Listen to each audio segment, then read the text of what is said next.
Baik, alhamdulillahirrahmanirrahim. Pertama-tama mari kita panjatkan puji dan syukur kehadirat Allah Subhanahu wa taala atas segala limpahan rahmat-Nya. Mari kita bersyukur atas segala apa yang telah Allah sampaikan kepada kita, berikan kepada kita, baik apa yang sudah, sedang maupun akan kita lewati, itu semua merupakan karunia dari Allah dan merupakan takdir yang terbaik dan juga terindah. Tak lupa salawat serta salam terus kita sampaikan kepada Nabi besar kita, Nabi Muhammad Sallallahu Alaihi Wasallam beserta dengan keluarganya, para sahabatnya, para tabi'in, tabi'ut tabi'in dan juga seluruh umatnya hingga akhir zaman. Semoga kita termasuk ke dalam umatnya yang mendapatkan syafaat di hari-hari kelak dan terus istiqomah untuk mengikuti jejak-jejak beliau. Amin ya rabbal alamin. Oke, baik kita mulai pertemuan kita pada hari ini dengan Al-Fatihah. أعوذ بالله من الشيطان الرجيم بسم الله الرحمن الرحيم الحمد لله رب العالمين الرحمن الرحيم مالك يوم الدين إياك نعبد وإياك نستعين اهدنا الصراط المستقيم صراط الذين أنعمت عليهم غير المغضوب عليهم ولا الضالين آمين. Oke, alhamdulillah. Kita insya Allah pada malam hari ini akan melanjutkan rutinitas kita untuk di Sabtu malam ya. Dan untuk pekan ini dan untuk kelas yang sekarang kita akan masuk kepada kelas fikih munakahat melanjutkan di bulan lalu ya. Bulan lalu sudah sampai kepada sunnah nikah. Namun ya sunnah nikah yang slide pertama ya. Dan insya Allah hari ini kita akan masuk kepada walimatul urs. Baik, dan juga untuk fikih mulakat ini seperti biasa ada tambahan yang mungkin kalau dari kelas reguler ada teman-teman dari teman meningkat 53 dan untuk teman-teman 53 boleh untuk memang ditambahkan ya format namanya 53 underscore nama teman-teman. Oke, baik, tak lama lagi untuk mengefektifkan waktu kita, mari langsung saja pada Ustaz Akil kami persilakan. Baik, terima kasih Syauki. Bismillahirrahmanirrahim. Assalamualaikum warahmatullahi wabarakatuh. Alhamdulillah, wassalatu wassalamu ala rasulillah, wa la hawla wa la quwwata illa billah, rabbi israh li sadri, wa yassir li amri, wa hlul uqdatan min lisani yafqahu qawli. Allahumma alimna ma yanfa'una, wa yanfa'na bima 'allamtana, warzuqna ilman nafi'an ya rabbal alamin. Hadratul Mukarramin, teman-teman yang dirahmati Allah Subhanahu wa taala.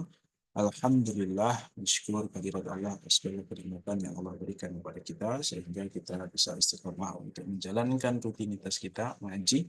Insya Allah kita akan membahas tentang masih fikih munakahat, ya. Akan membahas tentang masalah walimah insya Allah. Dan kalau selesai, insya Allah bahas tentang poligami. Bahasan yang kan kemarin kita ngomongin nikah, akad nikah. Itu akad nikah yang pertama. Nah, akad nikah yang kedua gimana ceritanya? Nah, gitu. Insya Allah gitu, kalau selesai walimah. Gitu. Baik. Tak lupa salawat serta salam, mari kita sanjung sajikan ke junjungan kita Nabi Agung Muhammad SAW dengan penuh harap semoga kita termasuk umat yang akan mendapatkan syafaat di yaumil qiyamah. Amin amin ya rabbal alamin. Baik, teman-teman yang dirahmati Allah Subhanahu wa taala, kita langsung saja membahas tentang masalah sunnah-sunnah nikah yang mana ada sebelum akad, ada saat akad, dan kemudian ada pasca akad. Salah satunya adalah walimah. Nah, apa itu walimah? Etikanya, aturannya seperti apa? Begini. Walimatul urs, secara pengertian, dia adalah secara bahasa dari kata-kata al-walmu, yang artinya adalah al-jam'u, mengumpulkan. Jadi walimah itu artinya kumpul. Wahia kullu ta'amin suni'a li'ursin wa ghairihi atau kullu ta'amin yutakhadhu lil jam'. Yang kemudian digunakan secara istilah atau kebiasaan orang menggunakan kata walimah itu kapan? Kalau secara akar katanya artinya ngumpul. Tapi kemudian akar kata ini berubah menjadi kullu ta'am, semua makanan yang suni ali ursin, yang dibikin untuk urs. Urs itu artinya adalah mempelai, pernikahan. Jadi walimah itu artinya pesta, urs itu artinya nikah. Jadi kalau walimatul urs ya berarti pesta nikah. Walimatul safar ya berarti walimah apa? Walimah itu pesta. Wa ghairihi ataupun yang lainnya. baik untuk urs atau untuk yang lainnya. Au kullu ta'amin yutakhadhu li jam'in. Atau ya setiap makanan pas ngumpul-ngumpul itu namanya walimah. As-Sun'ani di dalam kitabnya Subul Salam mengatakan, "Idza utliqat min ghairi taqyidin insarafat ila walimatil urs." Kata walimah, kalau cuma disebut walimah, maka secara otomatis maksudnya adalah walimatul urs. Kecuali ditambah walimah yang lain. Nah, itu. Jadi kalau mau kemana? Walimah, itu berarti walimatul urs. Tapi kalau ada kata-kata tambahannya, berarti yang ini. Sama halnya kayak bid'ah. Bahwasanya kun subuh itu bid'ah misalnya, kata menurut mazhab Hanafi. Maka jika bid'ah kok mutlak begitu saja, kalimat bid'ah kok cuma bid'ah gitu saja, maka pasti bid'ah yang tidak baik. Entah itu hukumnya makruh, entah sampai haram. Kalau mau mengatakan bid'ah tapi hasanah, atau bid'ah tapi sunnah, atau mubah, maka harus ditambahi. Karena konotasi awal daripada bid'ah itu jelek. Tetapi kemudian banyak ulama yang mengatakan bid'ah itu ya memang konotasi awalnya jelek, tapi ada yang tidak jelek, kan gitu ya. Ya ini perdebatan hal yang lain lagi. Dan kebanyakan ulama mengatakan ya bid'ah itu ada banyak jenisnya, ada yang wajib, sunnah, mubah, makruh, haram. Karena pengertian dari bid'ah itu pun ya, yang mengatakan seluruh bid'ah hukumnya adalah haram, dengan yang mengatakan bahwasanya bid'ah itu adalah 5 hukum, pengertian bid'ahnya beda. Sehingga ya wajar hukumnya nanti beda. Kemudian yang berikutnya, dan ini berdasarkan hadis riwayat Bukhari Muslim dari Anas bin Malik radhiyallahu taala bahwasanya Rasulullah Shallallahu alaihi wasallam melihat Abdurrahman bin Auf athara sufrah, melihat di tangannya itu ada bekas kuning-kuning, bekas pacar. Kalau kita ngomongnya pacar ya.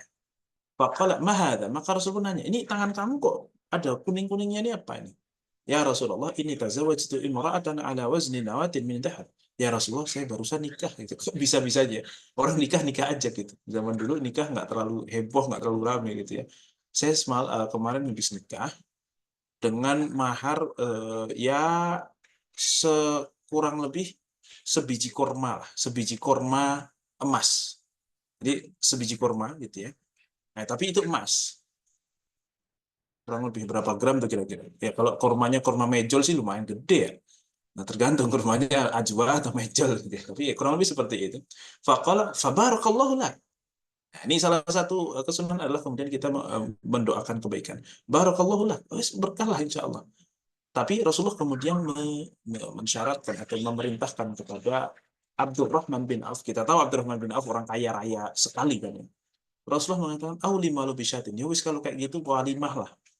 Meskipun hanya menyembelih 1 ekor kambing. Abdurrahman bin Auf, seorang crazy rich gitu ya, disuruh sama Rasulullah untuk bikin walimah pakai kambing. 1 ekor kambing sembelih makan udah.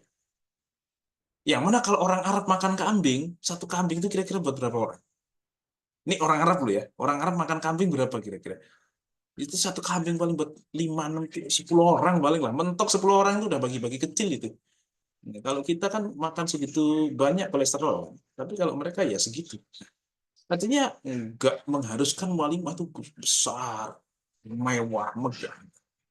Oke, maka hukum walimah itu dari perintah Rasulullah SAW dari dalam hadis ini, menurut jumhur ulama hukumnya adalah sunnah. Artinya nikah tanpa walimah itu sah. Maka jika walimah itu hukumnya hanya sunnah, jangan kemudian menghambat sesuatu yang wajib, yaitu nikah. Jika nikahnya adalah wajib.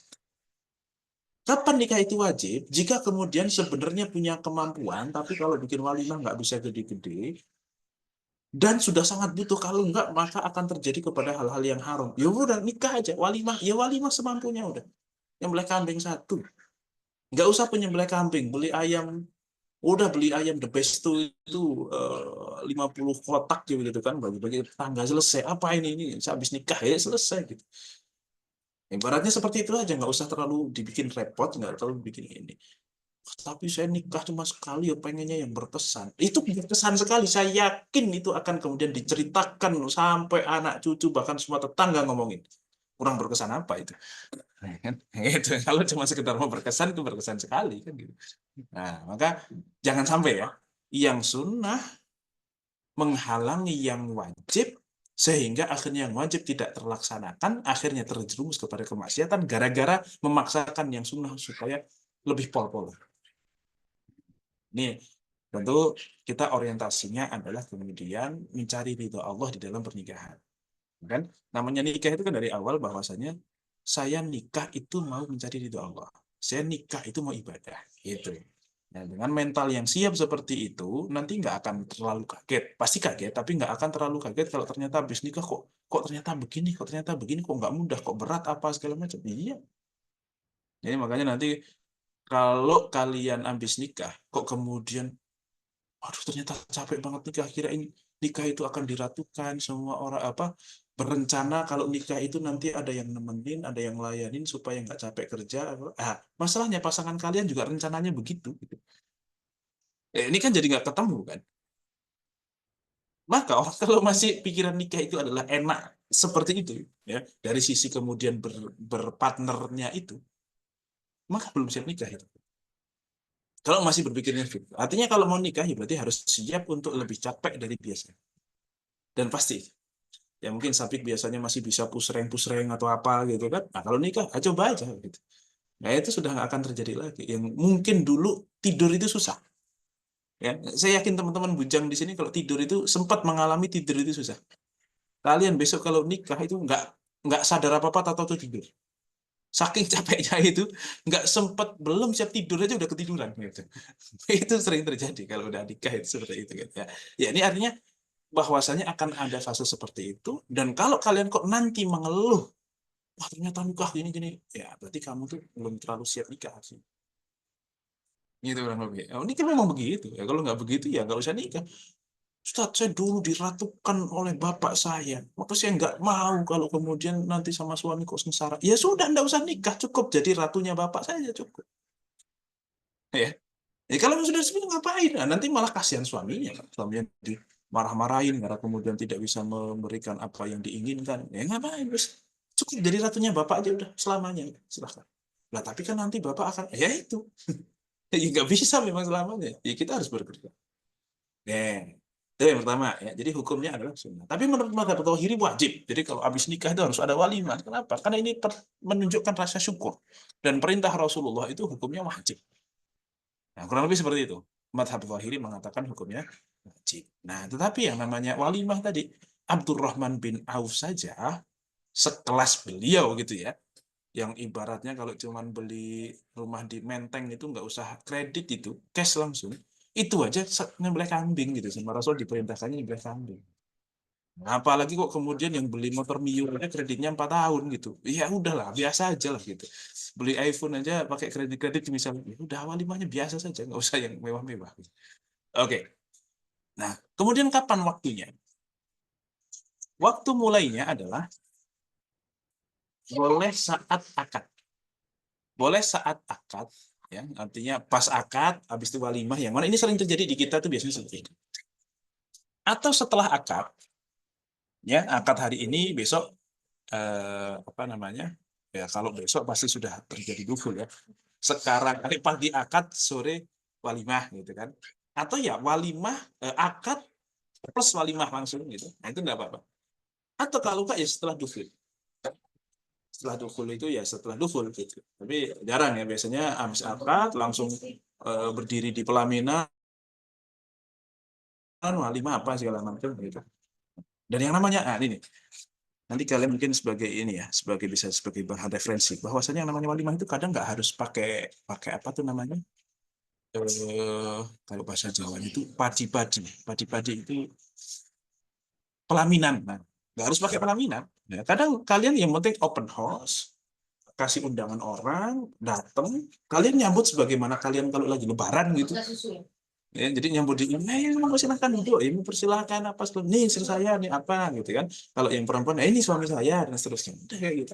Dan harus kemudian berdiri di pelaminan. Karena kalau berdiri di pelaminan itu, ya memang dia kayak raja dan ratu saat itu. Tapi tamunya jadi kayak kurang terhormat. Kadang, kadang ada orang-orang yang di situ harusnya dihormati, datang ke situ, mau salaman sama kita aja ngantri, habis itu makan juga ngantri lama, udah gitu dapatnya cuma nasi sama kerupuk doang, ayamnya udah habis, sisa kuah doang, udah gitu makannya pun bingung.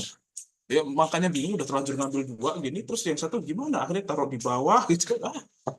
Padahal itu orang yang katakanlah disepuhkan, dituakan gitu ya, dosen kalian atau apa. Coba bayangkan seperti itu. Nah ini maka kira-kira walimah itu ya memuliakan tamu lah gitu. Oke, tapi intinya boleh saat akad, setelah akad, atau kemudian setelah dukul. Dukul itu maksudnya ketika sudah kumpul gitu ya, sudah berjima. Oke. Imam As-Sun'ani dalam kitab Subul Salam mengatakan, "Ikhtalafal ulama'u fi waqtil walimah, hal hiya 'inda al-'aqdi aw 'aqiba aw 'inda ad-dukhul, wa hiya aqwalun fi madhhabil Malik." Sun'ani mengatakan bahwasanya ulama berbeda pendapat terkait kapan waktu walimah. Apakah pas akad atau setelahnya atau setelah dukhul. Tapi nggak ada yang bilang walimah dulu baru akad, nggak ada ya. Nikah dulu baru walimah gitu. Oke.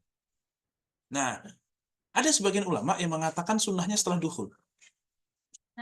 Jadi walimah itu ya sudah selesai lah gitu ya, sudah kebahagiaan dia sudah sempurna, habis itu baru kemudian ada walimah gitu, bukan habis akad langsung walimah. Ya nggak apa-apa juga sih sebenarnya, tetapi ada kesunahan demikian berdasarkan yang disebutkan oleh Ibnu As-Subki, wal manqul min fi'li Nabi sallallahu alaihi wasallam, bahwasanya yang termanqul atau yang kemudian teriwayatkan dari Rasulullah sallallahu alaihi wasallam itu annaha ba'da dukhul, bahwasanya Rasul itu kalau walimah ya dukhul, akad nikah, ya misalnya akad malam, terus ya malam pengantin, terus baru paginya kemudian akad nikah.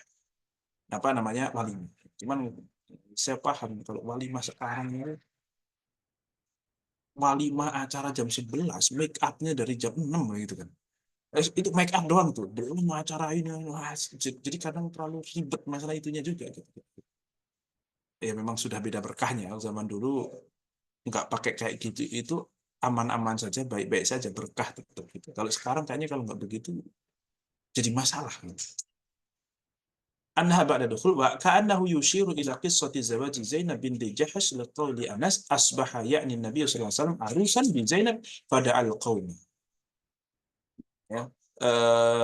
Yang mana ini ceritanya adalah ketika Rasulullah memperistri Zainab binti Jahshin, dan Anas bercerita Rasulullah Shallallahu Alaihi Wasallam itu malamnya nikah, paginya menjadi pengantin baru, kemudian di siangnya hari itu Rasulullah mengundang para kaum untuk bertamu, untuk makan-makan di rumah beliau lah. Kurang lebih seperti itu. Nah inilah walimah.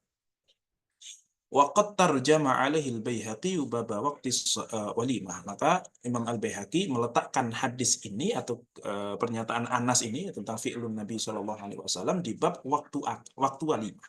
Oke, artinya berarti dukhul dulu baru kemudian melakukan walimah. Dan dari Ibnu Mas'ud, Rasulullah SAW pernah bersabda, ta'amul, oke, ini dulu. Nah, jadi ada yang mengatakan sunnahnya adalah setelah dukhul. Oke, kemudian yang berikutnya, berapa hari kita walimah? Dalam hadis riwayat Tirmidzi dikatakan, dari Ibnu Mas'ud, Rasulullah pernah bersabda, ta'amul walimati awwalu yaumin haqq. Makanan walimah itu pada hari pertama adalah suatu hal yang hak. Hak itu apa? Yang kalau kita diundang wajib datang, ya, yang mana kalau hukumnya wajib yaitu ya pokoknya diperintahkan untuk dilakukan dari sisi orang yang mau yang nikah, dan bagi orang yang diundang wajib untuk mendatangi. Tapi wa ta'amu yaumits tsani sunnatun. Maka kalau masih ada walimah di hari kedua, maka ini adalah kesunahan. Sunnah aslinya masih bagus. Wa ta'amu yaumits tsalits sum'atun. Tapi kalau sampai hari ketiga kok masih ada walimah, maka ini adalah perbuatan sunnah. Ya. Wa man samma'a sama'ahu Allahu bihi. Maka barang siapa yang melakukan sum'ah, Allah akan perkenalkan dia di hari kiamat besok di padang mahsyar sebagai orang yang sum'ah. Ya, sum'ah itu riya sama. Cuman beda media saja. Kalau riya itu mata, kalau sum'ah itu telinga. Nggak tahu kalau status itu sum'ah apa riya itu. Tapi sama lah gitu. Intinya masalah. Gitu. Oke. Artinya ada batasan maksimal lebih dari 3 masalah. Dari hadis riwayat Tirmidzi ini. Maka hari pertama itu wajib atau sunnah, ya tergantung nanti jumhur ulama melakukan sunnah atau hidup maupun wajib. Hari kedua itu hukumnya sunnah, ulama sepakat tentang hal itu. Nah hari ketiga hukumnya apa? Ya, jumhur ulama mengatakan haram, tapi ada yang mengatakan hukumnya makruh dan ada yang mengatakan hukumnya boleh. Sebagaimana As-Sun'ani di dalam kitab Subul Salam mengatakan, wa fil yaumi tsalithi riya'un wa sum'atun fayakunu fi'luha haram. Bahwasanya melakukan di hari yang ketiga itu riya dan sum'ah, maka kalau walimah kok sampai 3 hari, 3 hari itu maksudnya bikin walimah 3 hari berturut-turut, bukan kemudian setelah 3 hari baru walimah. Ya kalau masalah walimah bahkan ya mungkin sampai mungkin sekian hari pun masih disunahkan, nggak apa-apa juga gitu, nggak harus cepat-cepat juga gitu. Ya sebaiknya cepat sih karena kan momentumnya adalah setelah itu. Tapi misalnya setelah seminggu baru bikin walimah ya nggak apa-apa juga, nggak apa-apa juga gitu. Tapi yang dimaksudkan adalah walimahnya adalah hari Senin, nikahnya hari Senin, walimahnya hari Senin, sampai hari Jumat masih ada walimah. Jadi Senin bintang tamunya Raisa, Selasa bintang tamunya siapa lagi? Siapa lah, Raffi Ahmad gitu ya. Hari Rabu bintang tamunya siapa lagi? Inilah Sheila on Seven gitu misalnya. Nah gitu-gitu misalnya. Jadi sampai hari Jumat itu ada bintang tamu semuanya. Ini gimana hukumnya? Maka hukumnya adalah haram wal ijabatu ilaiha kadzalika wa alaihi aktsarul ulama. Hari ketiga itu hukumnya haram, datang ke walimah yang sudah hari ketiga itu juga hukumnya haram, dan ini adalah pendapat kebanyakan ulama. Jadi kalau ada teman kalian ke walimah sampai sekian lama itu bisa. Oke. Qala An-Nawawi, idza aulama thalathan fal ijabatu fil yaumi tsalits makruh. Tetapi Imam Nawawi mengatakan kalau sampai 3 hari maka mendatangi walimah tersebut hukumnya makruh. Nggak sampai haram sih, tapi makruh kalau cuma mendatangi gitu. Oke. Wa janaha al-Bukhari ila annahu la ba'sa bitiyaf. Tapi Imam Bukhari mengatakan enggak apa-apa sampai lebih dari 3 hari itu enggak apa-apa. Karena ini kan namanya kan menyambut tamu, dan menyambut tamu itu enggak masalah sampai 3 hari. Walau ila sab'ati ayyamin, bahkan kalaupun sampai 7 hari berturut-turut. Ini kalau nggak salah kemarin itu ada siapa orang India yang nikah sampai berhari-hari itu yang apa ya, ada Justin Bieber lah atau apa-apa gitu lah ya, konser yang apa artis-artis dunia diundangin semuanya gitu. Wala babu haqqi ijabatil walimah wa da'wah wa man awlama sab'ata ayyamin wa nahwahu wa waqit Nabi sallallahu alaihi wasallam. Beliau mengatakan bahwasanya tetap diwajibkan untuk memenuhi undangan meskipun melakukan walimah sampai 7 hari. Karena apa? Karena Rasulullah tidak pernah membatasi waktunya. Kalaupun ada, itu kemudian hadisnya hadis dhaif. Kurang lebih gitu. Yauman wala yaumaini wa asyara bidzalika ila ma akhrajahu Ibnu Abi Syaibah min tariqi Hafsah binti Sirin qalat lamma tazawwaja abi da'a as-sahabah sab'ata ayyam. Kemudian Ibnu Abi Syaibah, ya berarti Abu Syaibah, ya, ketika kemudian Hafsah binti Sirin, berarti Sirin ini, ketika kemudian Sirin ini menikah, itu si Sirin ini mengundang para sahabat sampai 7 hari berturut-turut. Wa fi riwayatin tsamaniyati ayyam, bahkan ada yang mengatakan sampai 8 hari. Wa fi qawlihi wa lam yuwaqqit ma yadullu ala adami sihhatil hadis. Ya, tidak memberikan Imam Bukhari mengatakan bahwasanya Rasulullah tidak memberikan keterangan waktu, tidak membatasi waktu, itu menunjukkan bahwasanya Imam Bukhari mendhaifkan hadis riwayat Tirmidzi tadi. Ya, di sini ada perbedaan pendapat. Artinya ada yang mengatakan hukumnya haram, ada yang mengatakan hukumnya makruh, ada yang mengatakan hukumnya haram. Tapi jumhur ulama mengatakan hukumnya haram. Kenapa? Ya, kalau sudah lebih daripada 2 hari itu biasanya sudah bukan masalah dia bersyukur, ingin mengajak orang bersyukur. Tapi lebih kepada ingin orang mengakui dia orang hebat. Dia ini, dan seterusnya. Sudah potensi kesananya jauh lebih besar dibandingkan pengen syukur. Oke, maka ini perlu untuk kemudian dibatasi. Yang seperti itu dibatasi. Kenapa? Kadang kita untuk walimah habis jor-joran sampai 100, 150, 200.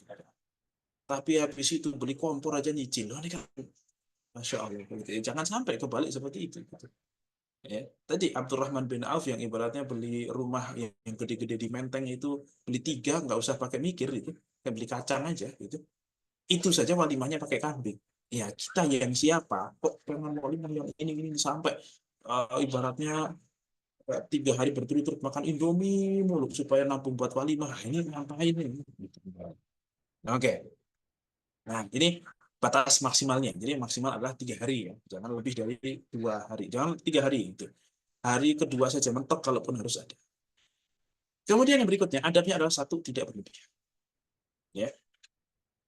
Karena Rasulullah SAW di dalam hadis riwayat Bukhari dari Sofiyah binti Syaibah Qalat aulaman Nabi, Rasulullah melakukan walimah ala ba'di nisaihi, ya, ketika menikahi sebagian istrinya itu, salah satunya Ummu Salamah, bi muddaini min syair, dengan memasak 2 mud gandum. Bikin makanan dari 2 mud gandum. 2 mud itu adalah 2 zakat fitr. Zakat fitr berapa? 4 kilo lah paling paling besar, ya. 4 kilo itu sudah lebih berlebih lah gitu. 4 kilo kali 2, 8 kilo beras. Artinya 8 porsi tok. Ya zaman dulu orang makan roti tok ya. Apa-apa ya, wis paling pakai cocolan apa, mentega dikit, minyak dikit kan gitu ya. Kalau zaman sekarang ya kayaknya kalau cuma masak nasi tok ya nggak pantas lah gitu ya. Nasi uduk saja masih pakai sambal lah minimal.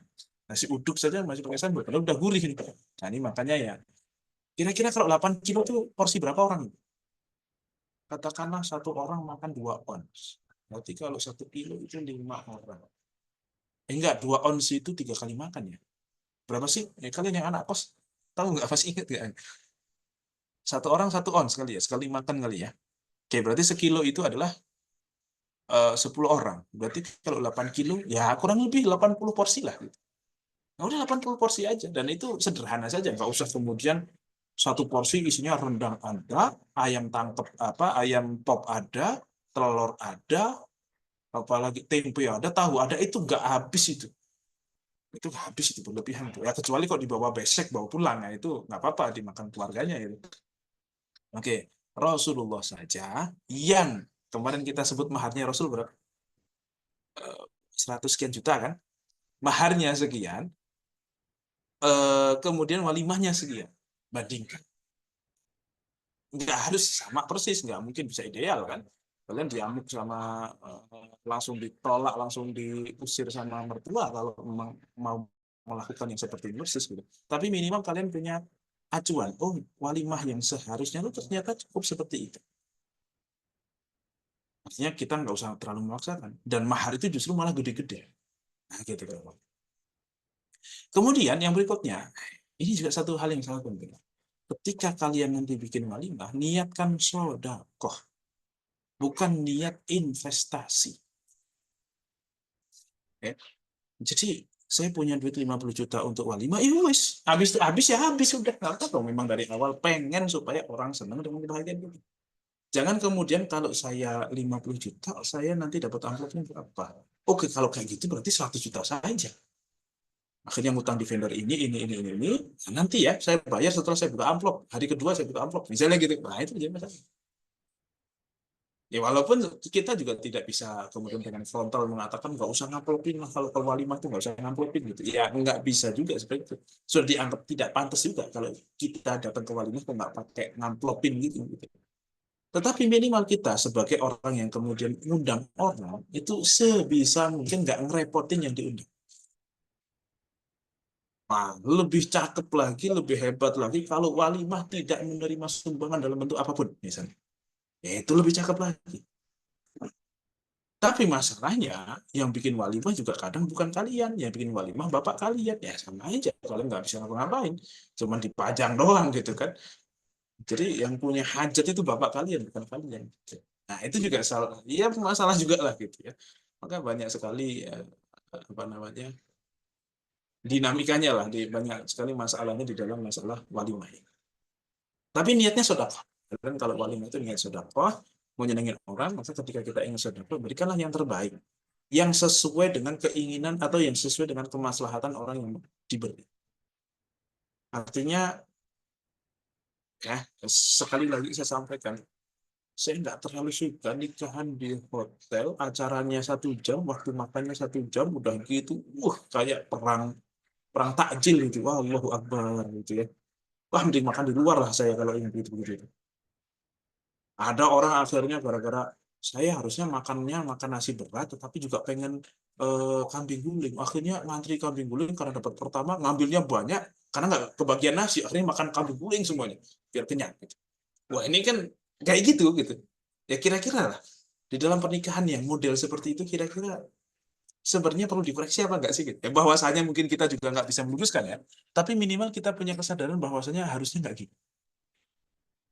Masalah besok kalian nikah kok yang begitu juga, ya tapi minimal kalian punya kesadaran harusnya nggak gitu. Sehingga suatu saat kalian punya kontrol atas suatu walimah, misalnya walimah anak kalian, nah itu jadi oke, konsep yang dulu salah nggak boleh diteruskan lagi sebisa mungkin. Nah, minimal seperti itu. Namanya niat sodakoh itu ya berarti ikramu dhaif, ikramu apa, memuliakan orang yang kita berikan sedekah, jangan kemudian merendahkan.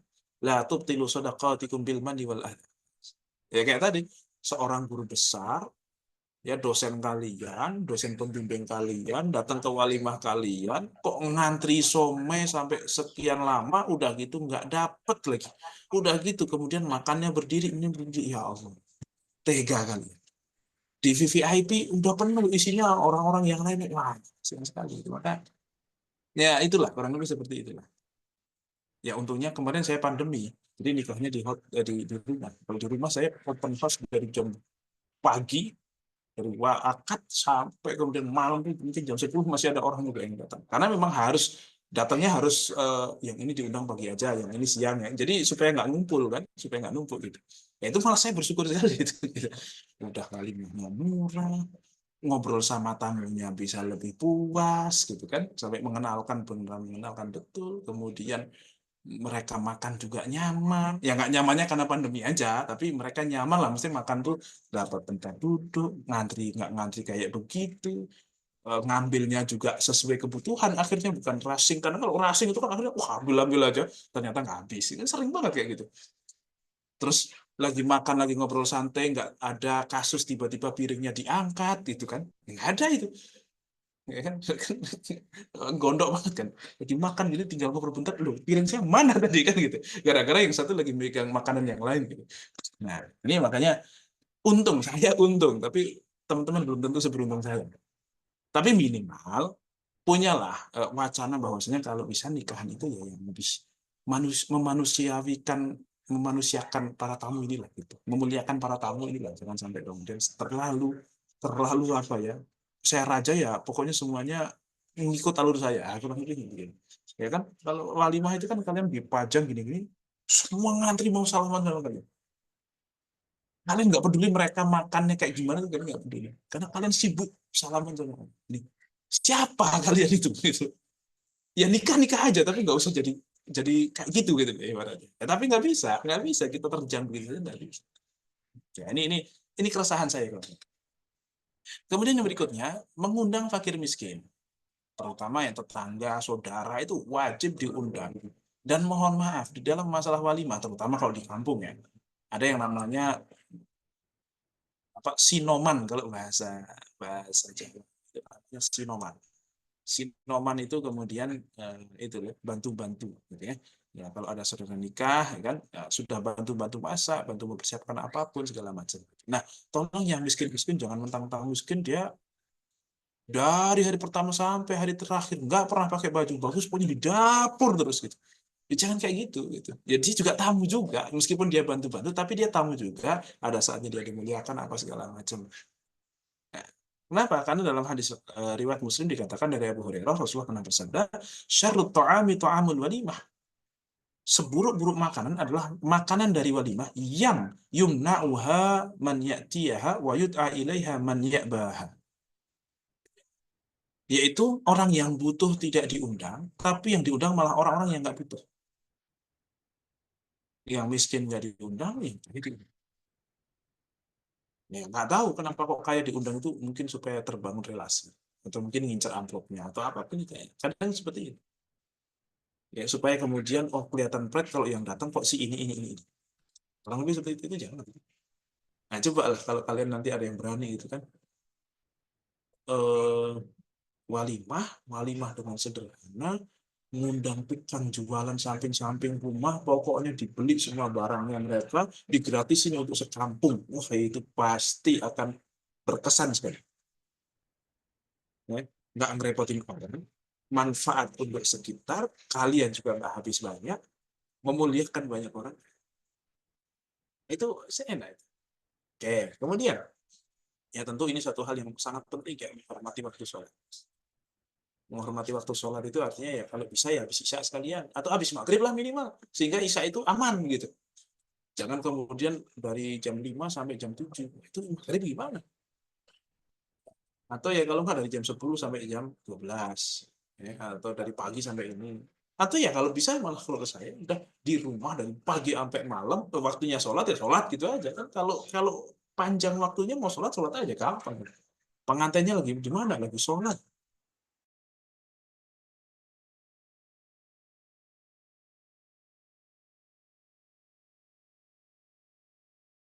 Misalnya kayak gitu pun ya aman, santai. Ya, jadi kurang lebih seperti itu. Kemudian apakah harus ada tabir pemisah antar tamu laki-laki dan perempuan? Maka jika memang akan menimbulkan fitnah, ini wajib ada. Ini wajib ada. Misalnya tempatnya terlalu sempit, waktunya terlalu mepet, ya adalah biar supaya laki-laki kalaupun berhimpitan ya dengan laki-laki, kalau perempuan ya berhimpitan dengan perempuan. Itu kalau memang timbul fitnah, ya salah satu fitnahnya itu. Atau mungkin, wah ini akan ada banyak kawan saya yang satu sisi mereka para penghafal Quran. Tapi juga ada kawan-kawan istri saya yang mereka itu tidak pakai jilbab, mohon maaf pakaiannya seksi-seksi apa segala macam. Ini kasihan teman saya yang hafid-hafid kalau dijadiin satu sama mereka nih kan gitu kan misalnya. Ah, pisahlah kalau kayak gitu. Kalau menimbulkan fitnah. Tetapi kalau tidak timbul fitnah, artinya ya di rumah biasa ya, di rumah kayak gini ya. Kalau bisa ya malah agak aneh gitu. Ya. Maka ada yang mengatakan itu tetap harus dipisah karena walimah itu identiknya adalah rame-rame sehingga perlu untuk memberikan privasi kepada para tamu. Ya, kalau dirasa penting, butuh, ya silahkan. Tapi kalau kira-kira kok bisa terkontrol, ya mereka akan datang dengan pasangan dan anak-anaknya. Kayaknya ya kayak di restoran saja, agak susah kalau dipisah gitu kan misalnya. Masing-masing bisa menjaga sendiri-sendiri dan nggak terlalu padat juga. Ya sudah, nggak usah dipisah. Nggak. Itu kurang lebih seperti itu. Oke, ini terkait dengan adab dan etika daripada wali. Nah, terus kalau standing party itu gimana? Ya secara hukum sih ya nggak apa-apa ya. Secara hukum tuh makan berdiri itu nggak apa-apa, makan berdiri itu nggak haram. Ya, karena Sayyidina Ali juga pernah melakukannya untuk menunjukkan bahwasanya ini nggak haram kok. Tapi memang etikanya duduk. Nah, maka kalau salah satu mau bilang etika, ya salah satu etikanya adalah menyediakan tempat makan ya, yang proper untuk duduk bagi mereka. Kalau memungkinkan. Ya, tapi kalau 2.000 undangan dalam 2 jam dan satu gedung ya kayaknya nggak mungkin. Itu satu yang pasti nggak mungkin. Tapi ya kalaupun tidak ya ini nggak haram, nggak sampai haram. Saya malah lebih menekankan yang masalah niat sedekah, yang kemudian tidak berlebihannya, menghormati waktu sholat. Saya kira itu jauh lebih penting gitu ya. Karena ini antara dosa dan tidak dosa. Tapi kalau cuma membuat para tamu pada berdiri makannya ya selama mereka nggak merasa terhina dengan hal itu ya udah kan gitu kan. Toh kalau mereka mungkin keberatan ya akhirnya nggak makan atau apa segala macam gitu. Oke, itu yang adab walimah. Kemudian bagaimana hukum kita memenuhi undangan walimah itu? Apakah hukumnya fardu ain, fardu kifayah, ataukah sunnah? Gitu ya.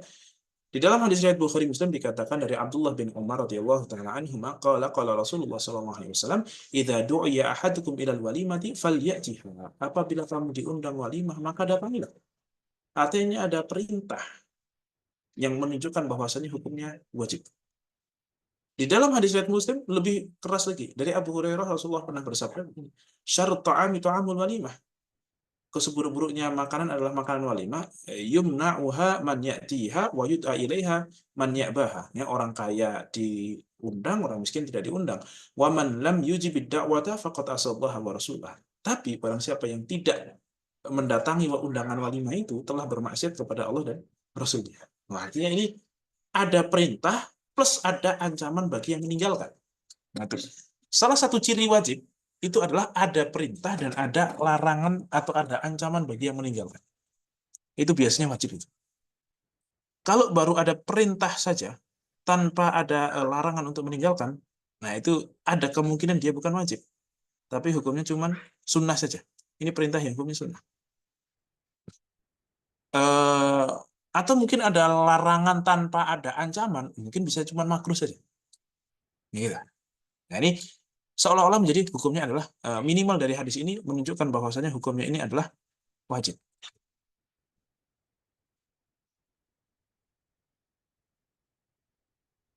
Oke, ya. Jadi ada yang mengatakan hukumnya fardu ain, ada yang mengatakan fardu kifayah, ada yang mengatakan hukumnya sunnah. Tetapi banyak ulama yang mengatakan hukumnya adalah fardu ain. Kemudian yang berikutnya, kewajiban itu adalah jika tanpa udzur. Tapi kalau ada uzur, ya namanya ada uzur, gitu ya. Panggilan dari Allah saja, kemudian boleh untuk ditunda. Kalau ada uzur, kalau uzurnya memang pas, ya. Maka kalaupun tidak menghadiri karena uzur, itu tidak masalah. Dan tolong orang yang kemudian mengundang itu juga apa namanya, pengertian. Ya kira-kira nih, orang jauh baru nikah, ketahuan ekonominya sedang struggling, baru punya anak, kok diundang dan kalau nggak datang ngambek. Wah ini maksudnya apa kan gitu? Ya jangan seperti itu. Nih kan. Jadi perlu untuk kemudian memberikan uzur kepada mereka yang memang ya maaf mereka jauh, kasihan mereka, wah ini mereka lagi struggling. Datang ke walimah itu masalahnya mikir amplopnya, transportnya, anak istri dibawa gitu ya. Kalaupun tidak dibawa lebih rugi lagi. Udah ngamplopin 100.000 yang kalau dipakai buat makan sama anak istri bisa 2-3 hari, ini cuma buat makan orang sendiri ibaratnya kalau mau hitung-hitungan gitu ya. Ini kan bisa jadi ngerepotin. Maka kalaupun ada orang datang undangan tapi tidak ngamplopin, ya jangan kemudian merasa ini orang, nah, ini bagi orang yang kemudian mengadakan walimah ya. Pokoknya jangan pernah mencacat orang yang kemudian datang ke walimah tanpa ngasih amplop. Kenapa? Dari awal kalian ngundangnya itu untuk makan, bukan untuk bayarin walimah kalian. Bukan supaya ikut patungan. Jadi kalau ada yang nggak pakai amplop, atau kalaupun ada yang pakai amplop terus dikasih namanya, terus isinya cuma 20.000, ya sudah terima kasih. Wong dia ngasih saja udah bagus. Nggak usah ngasih itu nggak apa-apa. Ya, jadi jangan pernah mewajibkan sesuatu yang tidak wajib. Ya. Kemudian yang berikutnya. Nah ini. Hadisnya adalah dari Imran bin Al-Husain, Rasulullah SAW naha an ijabati ta'amil fasikin. Salah satu udurnya apa? Rasulullah melarang untuk apa namanya, memenuhi undangan orang-orang fasik. Maksudnya apa? Undangan yang di dalamnya itu identik dengan kefasikan atau malah justru memang ada kefasikan di dalam. Makanya banyak ulama, banyak madhab, salah satu madhab Syafi'i yang mengatakan hukumnya haram. Ketika di dalam pernikahan itu kok terjadi ikhtilat yang haram ya, ikhtilat yang haram atau kemudian terjadi musik-musik yang haram. Itu hukumnya haram untuk mendatangi undangan yang seperti itu. Ya, karena memang banyak sekarang itu pernikahan diiringi dengan musik, yang musiknya itu haram. Bukan musiknya yang haram, lebih tepatnya karena penyanyinya nggak pakai jilbab, kemudian yang genit, ya apalah segala macam yang gitu-gitu. Yang kemudian pakaiannya juga, ya namanya penyanyi kan nggak mungkin pakai eh, baju gamis panjang apa gitu kan gitu kan. Ya pokoknya ya minimal menutup aurat lah, sopan lah, kurang lebih begitu. Jangan lekukan-lekukannya dilihatkan, mau goyang-goyang apa segala macam. Nah itu yang jangan yang seperti itu. Memang nggak boleh untuk didatangi. Meskipun banyak kiai-kiai kita zaman dulu tetap datang meskipun ada maksiatnya dia. Kenapa? Ini kan membuat perasaan di kita harusnya nggak boleh datang, kok malah kiainya datang. Ternyata rahasia mereka adalah kalau saya nggak datang, nanti justru terutama pas akad nikahnya, justru nanti malah akan membuat atau siapa yang bisa memastikan akad nikahnya sah. Ini itu kewajiban saya. Gitu. Nah, tapi jangan menikmati juga gitu ya. Habis itu ya pulang lah gitu kan. Oke. Kemudian di dalam hadis lain dikatakan Rasulullah bersabda, "Man kana yu'minu billahi wal yawmil akhir fala yajlis ala ma'idatin yudaru 'alaiha al-khamr." Orang yang beriman kepada Allah dan hari akhir tidak duduk di satu meja yang di dalamnya di di diputarkan khamr. Diputarkan itu maksudnya diedarkan khamr.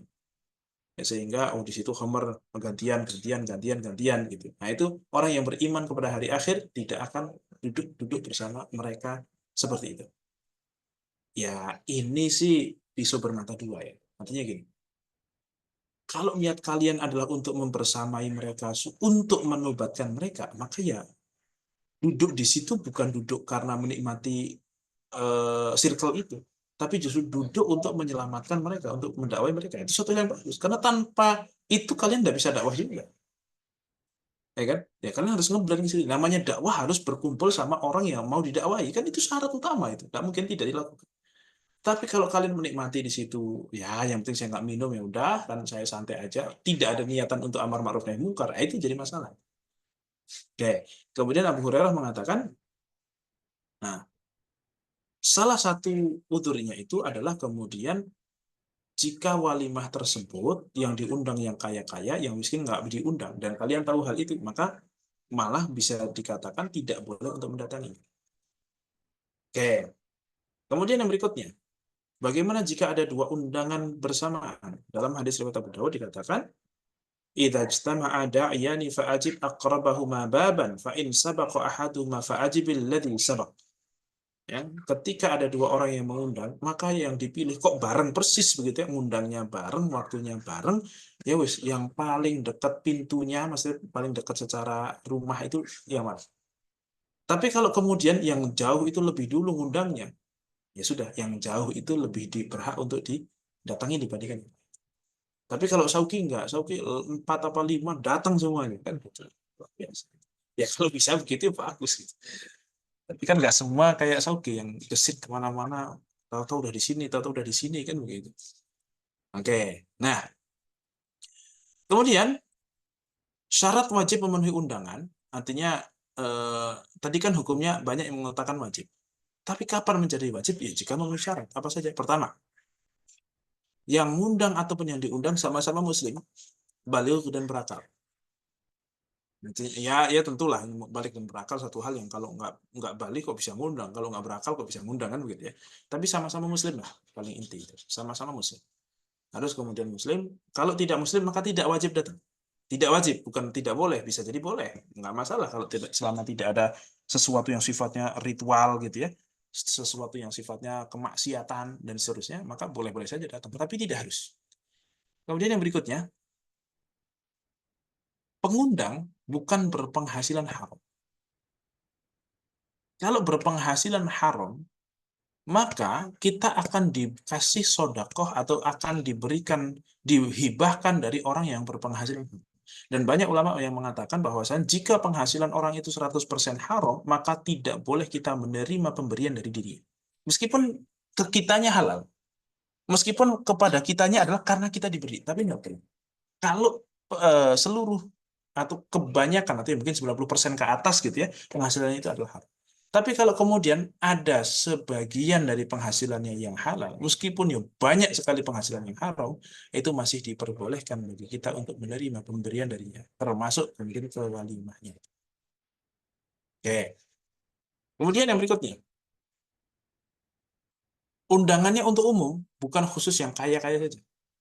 Saya tapi dia yang undangnya yang kaya toh, emang temennya kaya semuanya, kalau dia nggak kenal yang miskin soalnya. Ya udah, kalau itu bukan karena mengkhususkan yang kaya, mengkhususkan temennya, tapi temennya kaya semua, ya itu kebetulan aja. Oke. Maka kalau kemudian ada yang miskin tidak diundang, yang kaya diundang, maka malah justru bisa jadi haram untuk datang ke sana. Kemudian undangan pada hari pertama, nantinya kalau sudah hari ketiga terutama, ya itu sudah malah nggak perlu ke sana. Atau mungkin kedua, ya sudah tidak usah ya. Hari pertama, kalau hari pertama kan memang itu adalah momennya, ya kita datang.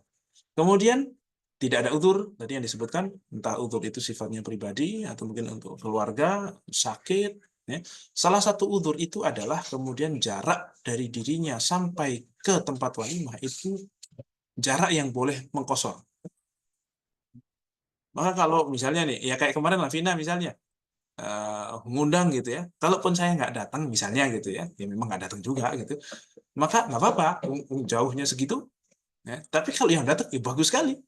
Ya si Nabila datang kan ke sana, si Husna datang ke sana, ya bagus gitu. Tapi kalaupun ada yang nggak datang karena jaraknya lebih daripada masafatul qasri, itu nggak dosa. Nggak dosa. Dan tolong yang ngundang juga jangan tersinggung kalau nggak datang gitu. Ya kecuali diongkosin. Nih saya tiketnya saya bayarin, hotelnya ini, PP plus uang saku. Ah, kalau kayak gitu ya boleh lah kan gitu ya. Kalau misalnya kalau seperti itu. Oke, agak nuntut dikit nggak masalah lah kalau kayak gitu. Datang pokoknya. Kalau gitu nggak masalah. Tapi kalau udah nggak ngongkosin, udah gitu ngasih kain doang, yang mana kainnya jelek gila. Kan kadang kan tuh, kan kain itu buat apa itu? Kayak, ya buat apalah gitu kan nggak tahu. Kasihnya kain doang, udah gitu kainnya jelek, mau dijahit itu kain paling semeter 30.000 kali 2 meter cuma 60.000, jahitnya 200.000, wah sih ngerepotin banget itu. Udah gitu jauh, udah gitu kalau kamu nggak datang, wah apa kayak gini tuh model temen toksik gitu. Oke. Jadi jika tidak ada udzur, kalau ada udzur maka bagi yang mengundang pun harus kemudian tidak baper ya, tidak kemudian merasa tidak dihormati atau apa ketika ya harus memberikan udzur, harus menerima udzurnya, harus kemudian membantu. Kemudian yang berikutnya, tidak terdapat kemungkaran di dalamnya. Kayak tadi minuman keras, kemudian biduan seksi, gitu kan? Ya. Tapi kalau untuk nyanyian sebenarnya justru malah hampir-hampir ulama itu sepakat. Jumhur ulama itu sepakat, mazhab Syafi'i, mazhab Maliki, mazhab Hambali itu sepakat, mazhab Hanafi. Kalau pernikahan kok kemudian pakai rebana, itu malah boleh. Wong Rasulullah pernah kok suatu ketika dalam hadis Bukhari itu dikatakan bahwasanya Aisyah itu, namanya Aisyah itu kan bunyai lah gitu ya. Ibaratnya kalau kita ustadzah, ya, ustadzah itu kan punya, ibaratnya kalau orang kampungnya, warganya kok lagi bikin walimah, itu pasti dia sangat dilibatkan dan dimintai pertimbangan betul. Nah, ketika Rasulullah menghadiri acara yang ibaratnya panitianya itu salah satunya Aisyah, melihat tidak ada yang melantunkan syair dan memukul gendang atau rebana lah kalau kita rebana gitu. Duf gitu. Terus Rasulullah nanya, Aisyah kok nggak ada itunya sih gitu. Ini kan acaranya orang Ansor itu seneng kayak gitu, kenapa nggak bikin? Nah itu malah seperti itu dalam hadis Imam Bukhari. Ya, karena kebetulan tadi pagi saya ngomongin masalah musik. Jadi tadi pagi subuh saya diminta untuk ngomongin masalah hukum musik. Dan rata-rata Ibnu Adil mengatakan alat musik hukumnya, hukum alat musik itu karena tujuannya, bukan karena zatnya.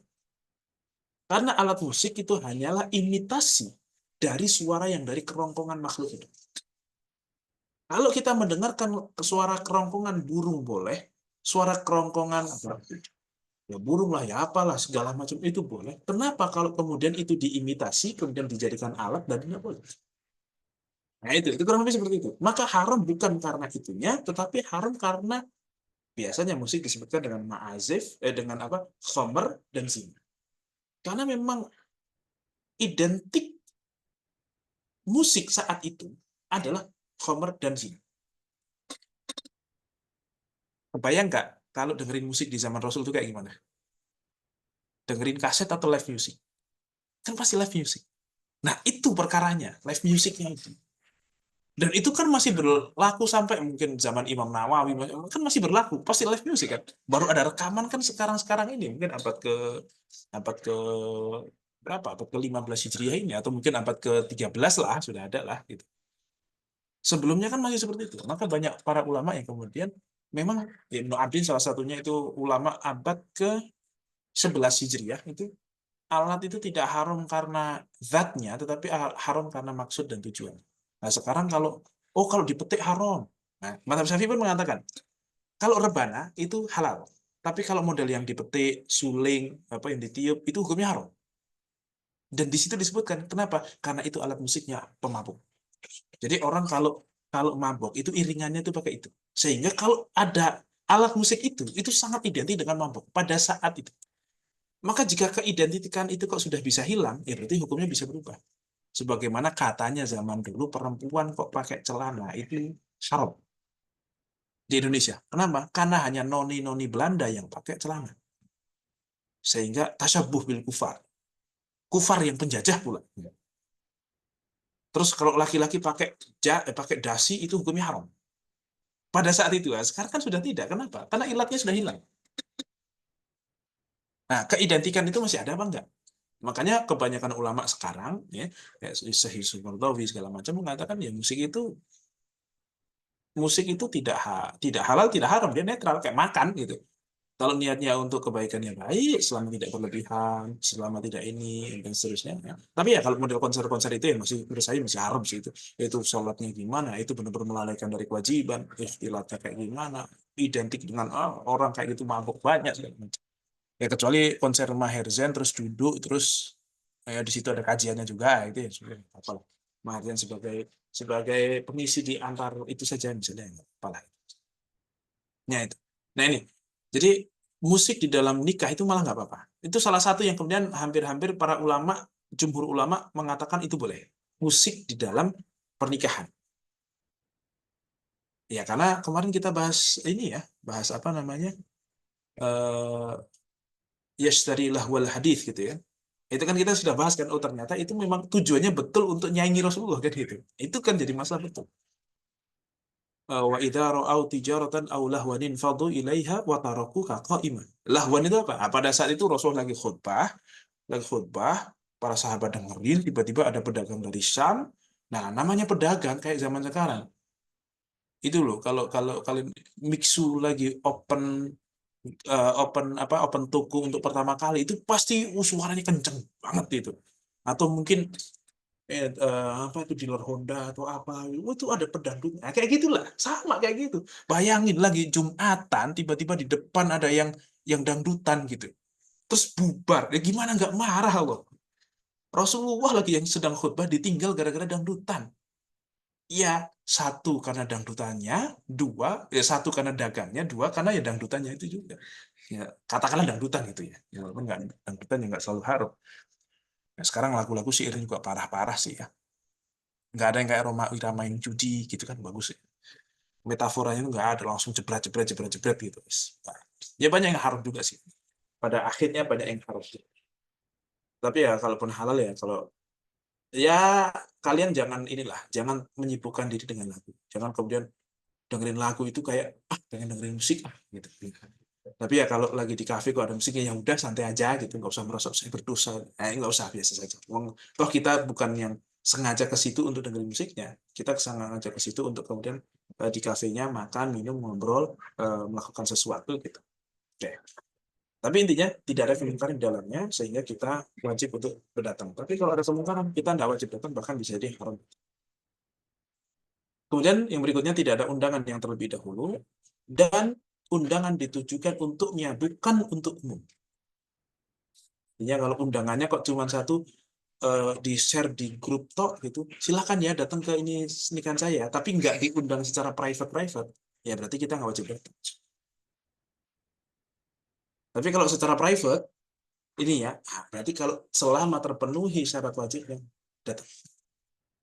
Ya, tidak ada uzur, jaraknya yang dekat, tidak ada bentrok dengan hal lain yang lebih bisa diprioritaskan, kemudian tidak ada maksiat di dalamnya, ya aman-aman saja secara undangan.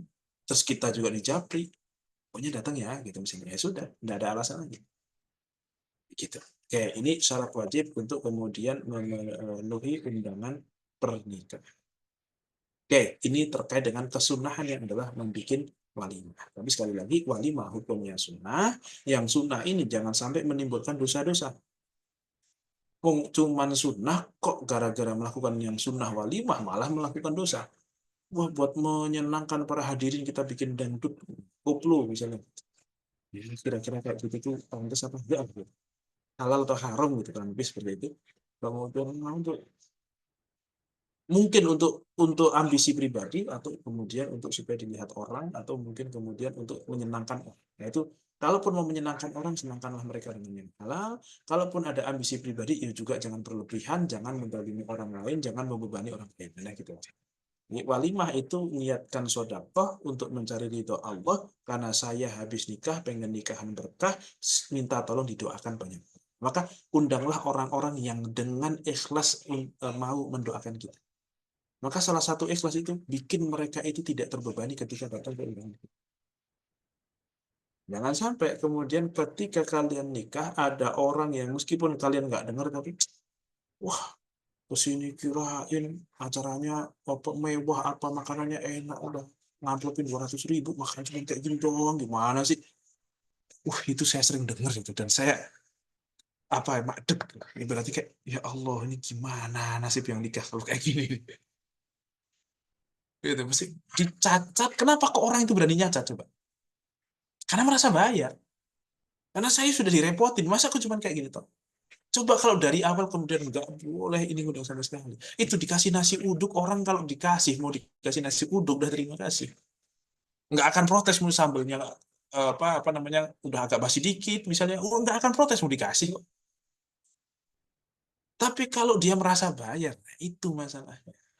Gitu. Jadi ini ya faliyata amal. Ya, silahkan kemudian di nggak harus ideal ya. Artinya unek-unek dari saya itu unek-unek saja, nggak harus kemudian dilakukan semuanya. Tapi maksudnya Oh iya ya, ini perspektif baru yang mungkin teman-teman yang bisa diperbaiki, yang belum bisa ya alhamdulillah itu wajar di tempat kita dan semoga tidak ada yang kemudian terlukai, tersakiti, terbebani ya semoga semuanya datang tulus untuk mendoakan sebenarnya.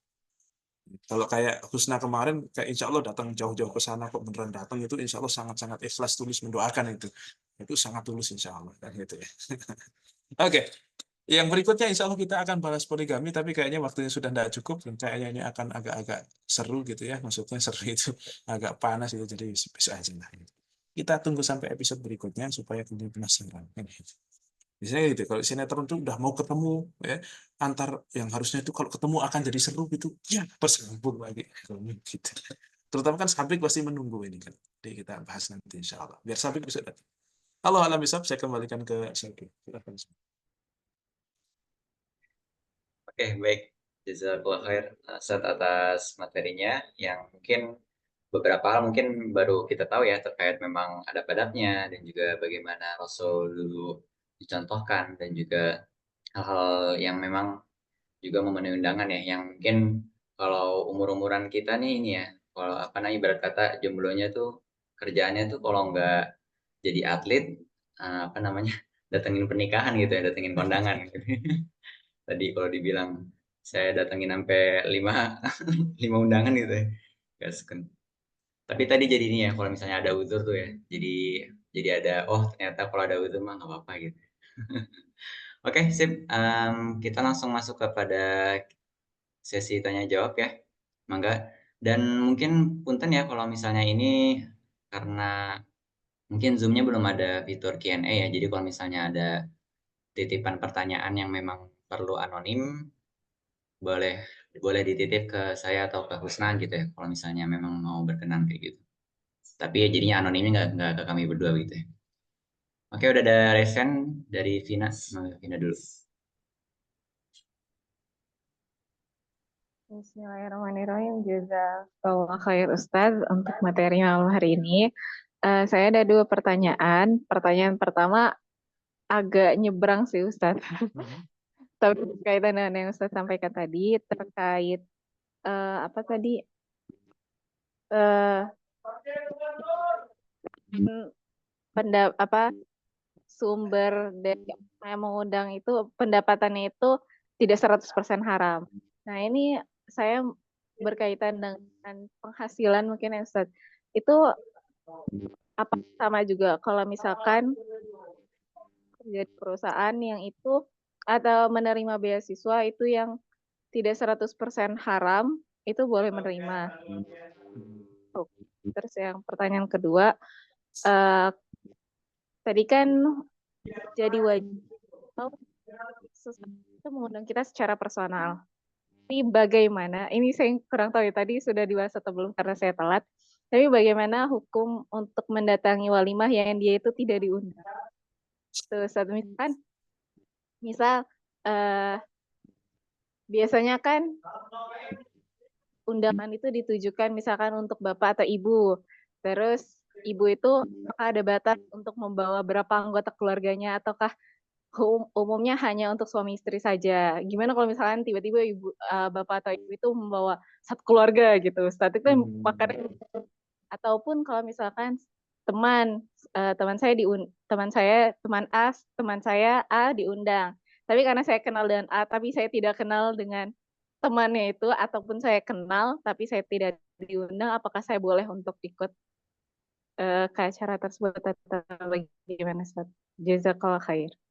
Oke, yang pertama terkait pekerjaan, selama kemudian kita tidak berhubungan langsung dengan yang haram itu, maka tidak masalah kita bekerja di perusahaan yang dia punya satu bagian yang kemudian dia melakukan servis yang haram atau menjual servis yang haram. Ya, misalnya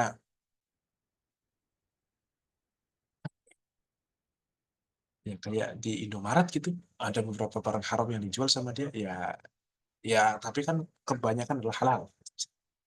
Itu mungkin ya perusahaan-perusahaan yang tidak 100% halal lah. Baik, kemudian bisa jadi adalah dari pendanaannya. Bisa jadi dari sisi proyek yang dikerjakannya. Kemudian selain banyak proyek dia halal, tetapi ada 1, 2, 3 proyek yang sebenarnya ini bermasalah. Ya wes, yang penting jangan di situ saja. Karena Rasulullah pun bekerja sama dengan orang itu di sisi sektor lain, atau dulu para sahabat itu bekerja sama dengan orang kafir, orang Yahudi gitu misalnya, yang mana kadang di sisi lain mereka melakukan proyek haram, tetapi selama sahabat tidak melakukan proyek yang haram itu ya tidak apa-apa. Gitu. Ya selama kemudian terpisah ya. Terpisah. Bukan kemudian proyek kita adalah untuk mensupport proyek yang haram itu ya. Kalau kayak gitu masalah. Kalau untuk mensupport, tapi kalau kemudian eh, terpisah-pisah gitu ya. Ya ini satu divisi, ini satu divisi, yang bukan kemudian divisi kita adalah mensupport divisi yang haram-haram ini, enggak gitu ya. Tapi ya divisi kita ya tanpa ada divisi ini pun divisi ini tetap jalan gitu ibaratnya. Oke. Pun dengan beasiswa. Maka misalnya beasiswa dari eh, perusahaan-perusahaan yang haram, selama kemudian tidak semuanya haram, itu maka prinsip. Misalnya, sih itu yang disimatukan itu orang tua. Orang tua tuh kayaknya Tenggo itu orang tua. Cuman masalahnya anggur merah itu orang tua juga. Nah, misalnya demikian itu gimana? Misalnya dia mengeluarkan beasiswa. Iya, kita tidak pernah tahu dari mana, tapi karena itu hibah, maka boleh. Karena masih, ya husnudonnya adalah dari yang halal. Makanya kan Imam siapa namanya? Syekh Abdul Qadir Jailani itu mengatakan al halalu halalu hukmin la aini. Yang namanya halal itu halal secara hukumnya saja cukup. Tidak usah halal secara hakikat sebenarnya. Kita tidak usah perlu, oke ini duit dari yang mana, revenue dari yang mana, apa segala macam. Tidak usah. Yang penting dapat kita secara akad kepada kita halal, ya sudah selesai. Itu. Karena kalau mau diurut semuanya, itu jadi haram semuanya, kecuali kalau kalian itu menengadahkan kepala ke atas di saat hujan sehingga minum air hujan itu halal itu. Selain itu haram. Kalau kemudian pakai gelas, gelas yang bikin siapa? Oke, yang bikin orang Islam. Oke, dulu bahannya dari mana? Dari orang kafir. Orang kafir makan dipakai untuk apa? Untuk makan. Oke, makannya untuk apa? Itu untuk apa? Untuk nyembah berhala. Repot hidup kayak gitu. Ya untung kita tidak dibebankan sampai ke sana. Gitu. Ya, itu yang pertama. Yang kedua, bagaimana dengan Tufaili masalah ini? Tufaili itu orang yang tidak diundang dan datang. Kalau bahasa Indonesia apa? Romli, rombongan liar. Saya juga baru kemarin dapat ini. Romli. Ini gimana rombongan liar itu ya masuk ke tempat orang itu. Oke, gini. Tentu ini masalah izin dan etika yang dikembalikan kepada urf. Kalau undangannya untuk suami, tetapi di sini ya saya kira kalau satu orang yang diundang itu ya satu keluarga. Tapi satu keluarga itu yang kalau anaknya 10 jangan dibawa semua gitu. Udah 10 gede semua lagi, makan banyak semua lagi. Ya itu tentu pengecualian. Ya. Tetapi kalau misalnya suami istri anak baru satu pun yang masih pas 5 SD gitu, ya bawa aja nggak apa-apa, jangan kemudian ditinggal di rumah. Kenapa kamu ada diundang nggak? Kan kasihan juga. Toh kayaknya sudah mempersiapkan juga orang yang undang. Ya misalnya kemarin pindah.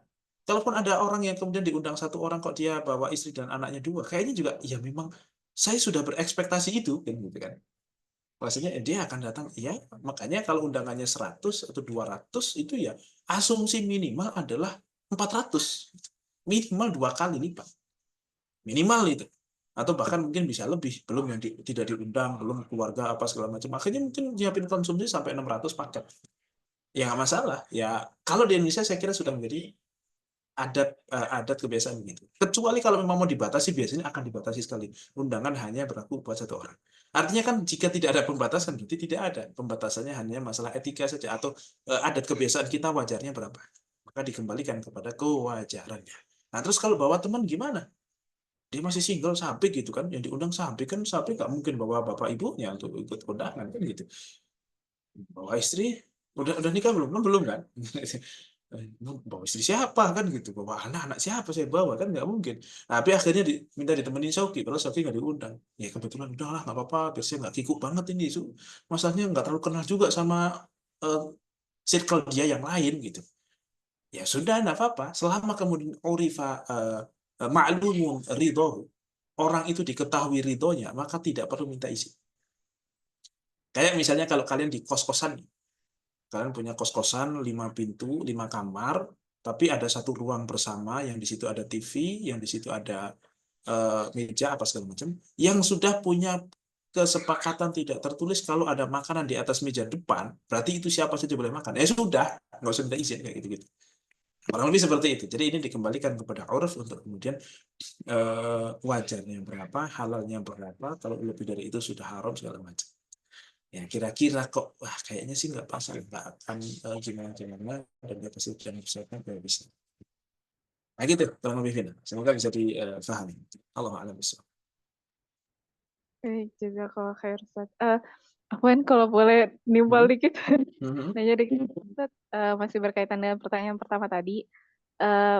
Kalau pandangan Ustaz sendiri terkait misalkan bekerja di bank yang itu ada ribanya tapi dia bukan di misalkan bagian teller atau di bagian yang tidak langsung, itu gimana Ustaz? Oke, kita mau ini ngomongin bank panjang nih. Ulama Azhar rata-rata menghalalkan bank, bahkan yang konven. Kenapa? Salah satunya gini, bank tidak melakukan utang piutang, tapi bank melakukan satu akad yang baru yang tidak pernah ada di zaman ini. Karena kalau mau disebut utang piutang, Vina nih, masukin ke teller, duit receh 5 ribuan, 2 ribuan, 3 ribuan, gitu, 10 ribuan, masukin ke teller, sejumlah 10 juta, tapi receh semua. Habis itu keluar dari teller langsung ke ATM ngambil 10 juta. Bisa nggak dikatakan Vina itu ngutangin bank? Wong habis itu langsung diambil. Padahal yang namanya ngutang itu kan biasanya ada temponya, kapan dikembalikan. Atau minimal uang kita itu dipakai dulu sama bank, pakai dulu sama pihak yang utang baru dikembalikan. Maka ini disebut utang nggak bisa. Sedangkan yang namanya riba itu hanya terjadi pada dua hal. Satu, jual beli. Dua, adalah hutang piutang, qardun. Nah, kalau bukan qardun, kok ada tambahan berarti bukan riba. Nah, ini detail, ini perlu agak-agak ya kapan-kapan kita bahas fikih muamalah yang kemudian sampai ke pinggir jurangnya lah kurang lebih gitu. Atau ada juga yang berteori gini, yang dilakukan oleh bank itu adalah jual beli uang dengan uang secara tidak tunai dan secara tidak sama. Vina membeli dari bank uang 10 juta cash dibayar dengan 12 juta kredit. Loh, bukankah uang itu komoditi riba? Kata siapa? Dalam pandangan mazhab Syafi'i, yang komoditi riba itu adalah emas dan perak sebagai mata uang. Tetapi mata uang yang bukan emas dan perak bukan komoditi riba, sehingga bisa diperjualbelikan secara tidak tunai dan secara tidak sama.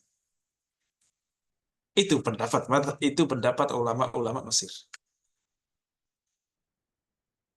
Tapi kalau MUI mengatakan nggak, uang komoditi riba yang terjadi di dalam bank itu adalah akad hutang piutang, tambahan di situ masalah, jual beli uang pun masalah. Kalau tidak sama dan tidak tunai. Nah gitu. Nah ini dari situ maka agak susah untuk menjawab itu gitu. Oke, tapi katakanlah bank adalah haram. Maka dalam pandangan saya, itu juga ulama beda pendapat. Ada yang mengatakan halal, ada yang mengatakan haram jika yang berhubungan dengan teller, dengan seperti itu. Tapi kalau kayak satpam, support IT, OB, gitu-gitu, itu nggak masalah. Yang kemudian tidak berhubungan langsung dengan itu. Teller kan berhubungan langsung kan, orang mau transaksi atau apa kan gitu kan. Apalagi yang tanda tangan di belakang situ. Yang kayak apa sih, ketua apalah gitu ya. Yang kalau kita bikin ATM, pakai nanti ya, saya minta izin dulu, saya minta disahkan dulu kan gitu kan. Ini siapa sih yang ngesain, kenapa nggak orangnya di sini aja biar tanda tangan gampang, bikin lama bang aja sih gitu. Saya suka nggak efektif banget sih, harus kayak gitu orangnya di belakang.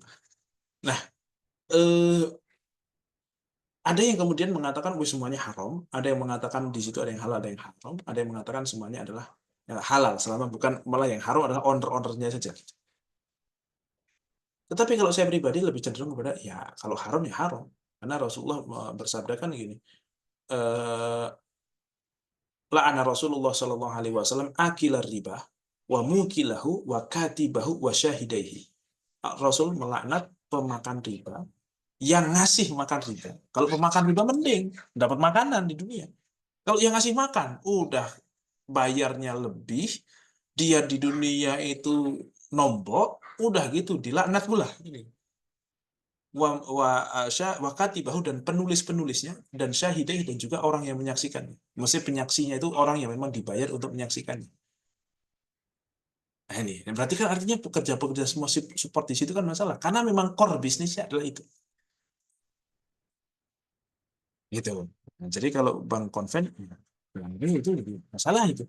Tapi ya tentu bank konven tidak semua bisnisnya juga haram juga kan.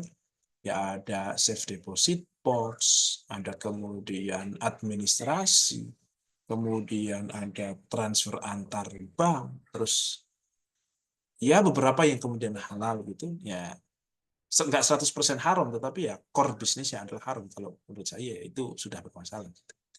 Tapi juga tidak bisa dikatakan uangnya haram 100%, kenapa? Karena masih ada ulama yang mengatakan hukumnya halal. Itu jadi agak berat ini di sini. Nah gitu, gitu. Allah a'lam. Baik, Ustaz. Jazakallah khair. Oke, baik. Oke, selanjutnya Ustaz, mungkin ini saya bacakan dari pertanyaan anonim Ustaz. Ini ada dari 2 anonim yang dititipkan. Yang pertanyaan pertama, syukron Ustaz atas materinya. Izin bertanya, apabila ingin menjaga wudhu secara selama walimah, bagaimana caranya ya? Karena seringkali sudah berusaha salaman tanpa bersentuhan, tapi banyak yang tetap menyentuh. Apakah boleh jika selama walimah ini wudhu batal kalau bersentuhan meski sedikit? Itu di mazhab Syafi'i, atau di saat acara berlangsung memakai mazhab Hanafi sehingga tidak batal jika tersentuh saat bersalaman. Itu yang pertama ya, Ustaz. Nah, terkait menjaga Oh ini wudhu buat ketika mempelai perempuannya ya mempelai perempuan. ceritanya. Iya, mempelai perempuan. Betul. Jadi sementara ganti mazhab ketika jadi mempelai wanita. Ya. Yang kedua, pertanyaan kedua, Assalamualaikum. Boleh titip pertanyaan ke atas nama ya. Jadi terkait undangan tadi, misal si pasangan mau acaranya biasa aja, contoh nggak pakai musik dangdutan dan kawan-kawan, tapi dari pihak keluarga, baik salah satu atau kedua mempelai mau bikin acara dangdutan. Menurut Pak Ustadz, apa yang sebaiknya dilakukan si suami istri tersebut? Terima kasih. Ya itu tantangannya memang kan saya dari tadi bilang kan saya bisa ngomel-ngomel ke kalian mungkin kalian iya tapi kan masalahnya itu bukan acara kalian itu jadi Iya, juga. itu dia. Makanya harusnya saya ngomelnya ke bapak ibu kalian gitu. Hajat orang tua, Ustaz. Ya, oke. Yang pertama, saya kira ini salah satu yang kemudian semoga ini menjadi satu hal yang dimudahkan gitu ya. Antara kemudian pakai madhab wis enggak apa-apa pindah madhab karena ini satu kebutuhan dan ini jarang terjadi atau ya semoga seumur hidup sekali kan kalian begitu. Maka silahkan. Kalau saya pribadi ya, saya membolehkan. Atau malah kalau sebenarnya pakai madhab yang lain, pakai alternatif yang lain dan ini lebih lebih saya kira ini lebih ekstrim tetapi ilmiah. Apa? Jamak saja sholatnya meskipun tanpa uzur sama sekali. Tanpa ada uzur safar atau apapun. Karena Imam Nawawi itu kemudian mengatakan boleh untuk jamak tanpa uzur sama sekali, tetapi tidak boleh jadi kebiasaan. Nah, mungkin momen walimah itu bisa kayaknya itu. Ya itu momen yang paling tepat gitu. Gitu. Nah, karena memang ada sebagian ulama yang mengatakan boleh tanpa uzur. Karena Rasulullah itu pernah jamak tanpa bighairi khaufin wala matorin wala ngarotin.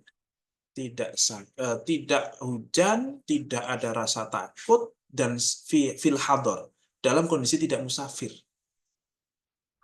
Berarti apa? Ya supaya kemudian umat tidak merasa terberatkan saja. Yang penting sholat itu. Nah ini sekali lagi menunjukkan betapa sholatnya itu penting sekali sampai ya wes waktunya kadang dicicil-cicil kayak gitu digabung-gabungin nggak apa-apa deh gitu. Ini untuk kemudian masalah ini bisa pakai alternatif jamak, bisa pakai alternatif ya wis wudhunya pakai wudhu Hanafi saja, Maliki saja atau Hambali saja sehingga kalau nyentuh tok nggak batal kecuali pakai syahwat. Nah yang justru hati-hati sama suaminya itu. Gitu ya. Nah, sama tamu sih aman, sama suami nggak aman, nah, sama aja. Karena suami itu batal juga. Suami itu bukan mahram, sehingga kalau menyentuh kalian itu batal. Kalau pakai mazhab Syafi'i ya batal. Ya pakai mazhab apapun kalau menyentuh suami ya batal. Kalau pakai syahwat ya. Menurut jumhur ulama ya kalau pakai syahwat jadi batal, ya itu dari suami. Suami pun demikian atau yang bukan suami pun demikian. Kalau pakai mazhab Syafi'i ya nggak pakai syahwat, yang penting nempel kulit sama kulit ya batal. Atau mungkin salah satu alternatifnya adalah kalian pakai sarung tangan. Kalau pakai sarung tangan, kan biasanya pakai sarung tangan putih-putih itu kan. Nah, Kak, selama tidak nempel kulit ketemu kulit, aman nggak Kak? Ini salah satu alternatif. Tetapi kalaupun bisa menghindari dari sentuhan orang, tapi masalahnya kalau misalnya kentut atau apa gimana? Ya tapi kalau kentut nggak mungkin ya. Di samping suami, mana suami baru lagi kan, mesti baru sekarang jadi suami kan, nggak berani juga lah dia, kayaknya gitu. Nah, itu. Jadi monggo silahkan mau jamak silahkan. Dan kalau nggak salah saya pernah dengar fatwa itu juga dari Buya Yahya kayaknya pernah menyampaikan hal yang sama juga deh gitu. Nah, maka saya semakin berani lagi untuk mengatakan hal itu gitu ya. Sebelumnya agak takut-takut gitu kan. Ya masa boleh sih, tapi kok Buya Yahya, oh iya, kayaknya Buya Yahya atau siapa gitu siapa mengatakan jamak tentang pas nikah. Oh ya, namanya jamak bagaimanapun sampai hari kiamat, zuhur pasangannya asar, maghrib pasangannya isya, nggak boleh asar sama maghrib itu nggak boleh gitu. Apalagi duha sama subuh ya, Bek, ya. Meskipun banyak yang melakukan, tapi nggak boleh itu dijamak sebenarnya. Oke, ya gitu kurang lebih. Semoga bisa itu yang pertama. Yang kedua apa tadi? Yang tentang Oh, dangdutan dan keluarga. hutang keluarga itu ya. Hmm. Wah itu sih, ya sekalian banyak-banyak doa aja lah. Itu. Banyak-banyak doa, gitu kan. Terus banyak-banyak persiapkan uang kalau bisa, supaya kalau kalian nyumbangnya banyak, kalian punya power banyak. Kalau kemudian memang duitnya dibayarin semua bapaknya, ya gimana? Kalian juga nggak nyumbang apa-apa kan, gitu kan. Ya wes lah. Tapi ya artinya nggak usah terlalu keras-keras juga ya. Wes ini memang eh bisa saja itu salah gitu ya. Tapi ya gimana? Semampu saya cuman begini. Kalau ini malah yang terjadi malah clash, mana dia yang punya duit pula kan gitu kan. Jadi ya segimana gitu. Ya, istighfar aja banyak-banyak kalau memang harus terjadi yang seperti itu gitu sih. Allah Allah. Oke, Oke, baik, Ustaz. Oke, mungkin dari kamu dulu, mangga, boleh.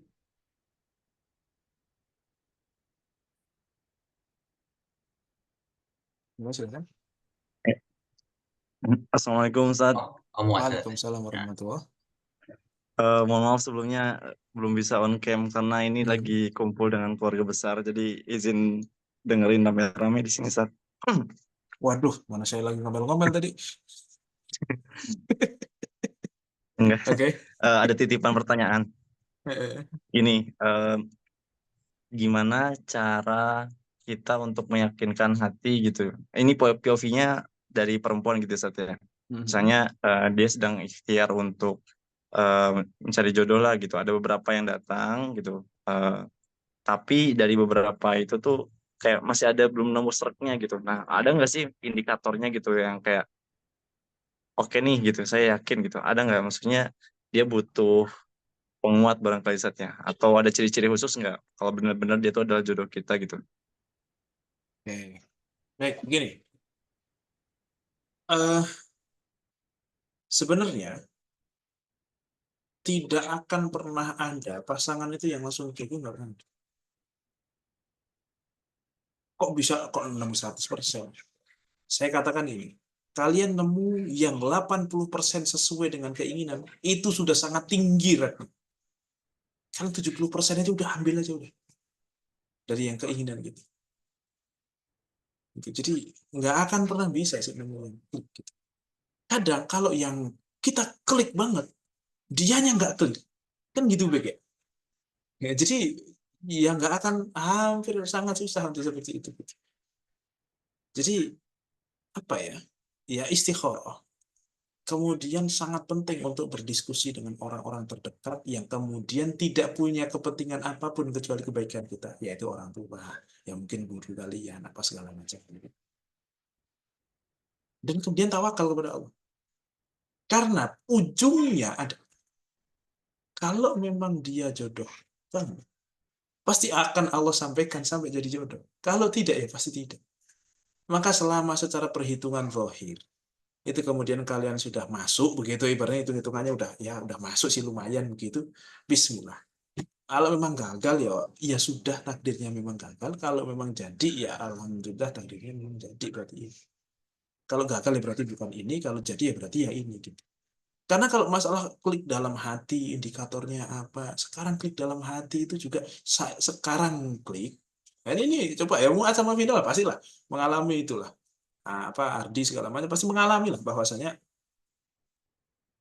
kemarin-kemarin klik tapi kok ada momen di mana kok jadi saya ragu, pasti ada itu. Padahal semuanya sudah kemarin kayaknya fix semuanya udah tinggal menjalankan, tapi tiba-tiba ada 1, 2, 3 momen entah karena melihat postingan entah atau karena omongan orang atau apapun itu jadi kayak, nah terus gimana kalau seperti itu?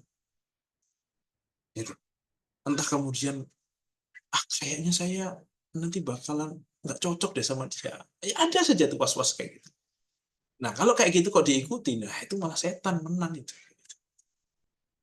Gitu. Jadi nggak harus nunggu klik-klik amat ya. Tapi kalau memang nggak mantap ya nggak usah gitu aja. Putuskan dengan keputusan yang gentle. Sehingga kalau ternyata ya padahal dulu harusnya diambil saja, nggak usah ngomong kayak gitu, udah ditolak-tolak. Makanya perhitungkan. Kalau ambil, katakanlah aku besok ada nyesel-nyeselnya, pasti ada, nggak mungkin nggak. Pasti ada. Ya kan? Ya sama Muat tahu sendirilah, Vina apa Adi tahu sendirilah. Pasti ya nggak tahu kalau Vina sama Adi mungkin belum lah ya. Belum lah gitu. Tapi pasti ada gitu. Saya jamin pasti ada. Aduh kok kayak gini ternyata. Pasti ada. Tapi nggak apa-apa. Karena semua orang pasti seperti itu. Gitu. Yang kemudian sudah istikharah, sudah melibatkan banyak orang, pasti ada.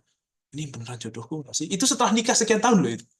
Dan dia jodohku bukan sih gitu kok kayak berat banget menjalani ini. Pasti ada. Nah, jadi makanya jodoh pasti bertemu. Maka ketika menjemputnya jangan menggunakan hal-hal yang haram. Dan tinggalkan was-was dari setan. Yakin sih ambil, enggak tinggal. Tapi kalau sudah tinggal, gak usah nengok. Udah diambil sama orang, kok cakep ya ternyata. Jangan, udah punya orang gitu. Gitu. Nah gitu ya. Jadi nggak usah terlalu dipikirin tuh yang kayak gitu-gitu nggak usah terlalu pikirin. Pokoknya jangan pakai perasaan atau apa, pakai hitung-hitungan aja. Kita dibebankan yang tauhid. Karena kalau perasaan itu banyak sekali was-wasnya, banyak sekali ininya, apalagi sekarang zaman medsos. Kalau nggak salah kan Instagram itu kan punya algoritma kalau kalian kok sering memantau yang membuat kita takut, itu akan yang model-model begitu kan semakin muncul terus. Wah, itu kan kayak, waduh jangan-jangan memang salah ini, kan gitu. Nah kalau kayak gitu, padahal harusnya memang dia orang baik, malah nanti nyesel apa segala macam. Jadi bahkan ya pakai perhitungan atau tidak pakai perhitungan, potensi gagal sama-sama ada, potensi berhasil sama-sama ada gitu. Tapi intinya kalau sudah nikah artinya dia tanggung jawab kita, bagaimana kemudian kita memataskan diri untuk dia supaya dia juga memataskan diri. Ya saling memperbaiki sudah. Kurang lebih seperti itu. Allah a'lam. Oke. Ustaz, jadi maksudnya selagi keyakinan kita sudah di atas 50% lah gitu ya, meskipun masih ada hal-hal yang kiranya tuh tapi dia gini, tapi berarti jalanin dulu aja Ustaz ya. Masa nanti kalau ternyata sampai akhirnya akad dan selesai berarti dia jodoh kita, tapi kalau memang bukan jodoh pasti akan ketemu Setelahnya. hal-hal yang mungkin membatalkan gitu Ustaz maksudnya. Iya, kurang lebih seperti itu. Artinya pakai perhitungan, jangan pakai was-was, tapi pakai perhitungan, ya kurang lebih, oke, dia masalahnya di 1, 2, 3 hal, tapi ini masih bisa saya toleransi sih. Nah, tapi untungnya dia adalah melakukan yang A, B, C, masuk kriteria yang ini. Dan ini yang paling penting, yang paling pokok, yang harus ada memang. Syarat utama, syarat wajib yang harus ada misalnya. Ya sudah, selama kayak gitu, ya sudah, bismillah. Itu. Nah, kalau dari saya kurang lebih begitu. Perbedaannya tuh bukan yang prinsip gitu ya Pak ya, ini maksudnya bukan yang hal yang mendasar gitu ya. Ya, Kalau pokoknya setiap orang kan punya syarat wajib masing-masing kan saya kira. Mungkin ada yang masih mentoleransi merokok misalnya, ada yang sudah sangat tidak mentoleransi, ya monggo masing-masing. Yang intinya ini saya dapat nasihat dari teman saya itu bagus sekali. Kalau mau nikah, maju aja. Sama kalau kalian kayak mau masuk pintu mall, masuk mall, maju aja. Ya nggak harus pintu mall sih, pintu yang otomatis maksud saya. Pokoknya maju saja. Kalau kebuka ya masuk, kalau nggak buka mundur dong gitu aja. Tapi maju aja dulu sampai batasnya harus mundur ya mundur. Jangan ditabrak, ya kan? Jangan ditabrak. Kalau memang nggak kebuka ya mundur. Kalau kemudian kebuka ya berarti masuk, gitu aja.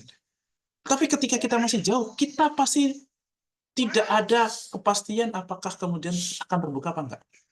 Nah, ada kepastian.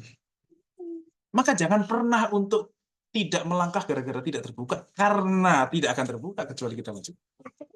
Tapi juga jangan menyimpulkan ini pasti tertutup sehingga ini. Ya, pokoknya gitu lah. Kurang lebih filosofinya kurang lebih seperti itu. Artinya kalau jodoh pasti dimudahkan gitu, Ustaz. Kalau bukan jodoh dia Kalau akan jodoh buka udah gitu. Kalau bukan jodoh ketutup berarti. terbuka. Oke, oke, Kalau baik. harus sampai nabrak-nabrak berarti bukan jodoh. Indikatornya gitu. Oke, siap. Terima kasih, Ustaz. Sama-sama. Oke, baik. Oke, ini mungkin selanjutnya dari chat ya, dari Nato. Izin bertanya, Sat, ada saran nggak baiknya gimana kalau kita diundang dan tahu si pengundang punya sumber penghasilan yang haram, tapi dia ngundang karena memang kenal satu daerah dan tergolong ditokohkan. Ya. Begini, kalau cuma sekedar punya penghasilan haram, selama bukan satu-satunya penghasilan, itu masih gampang. Tetapi kalau itu satu-satunya penghasilan dan haram semuanya, nah itu nggak boleh. Gitu. Nah, tapi kalau misalnya dia seorang bankir yang itu misalnya gitu. Kalau saya pribadi sih saya masih dapat. Karena kalau saya untuk menghukumi orang, saya masih pakai yang boleh. Tapi kalau untuk diri sendiri, saya pakai yang nggak boleh. Gitu. Ya, jadi kalau untuk orang lain, saya masih membolehkan seseorang untuk kemudian, ya sudah, kalau memang terpepet untuk itu, toh ada ulama yang membolehkan. Tapi kalau saya pribadi, saya berusaha untuk sangat tidak, jangan dipukul. Untuk tidak berhubungan sama sekali dengan model-model yang seperti itu. Bahkan mungkin syariah, kalau bisa ya saya ngapain aja udah. Naruh duit aja, kan kemudian kredit atau sebisa mungkin sebisa mungkin. Maka kalau masih bank nggak apa-apa. Tapi kalau misalnya nih dia seorang ya ada dapat proyek yang haram, tapi banyak proyek juga yang kemudian haram-haram dia kerjain juga, dia hasil nyogok apa segala macam gitu seterusnya gitu. Maka yang haram itu sebenarnya suapnya, bukan kemudian pas dia ngerjain proyek dan hasil dari proyeknya.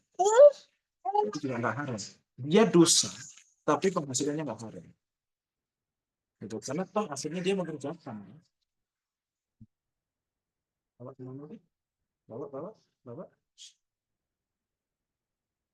Gitu. Nah, jadi makanya haramnya itu kayak gimana modelnya gitu. Haramnya itu modelnya seperti apa?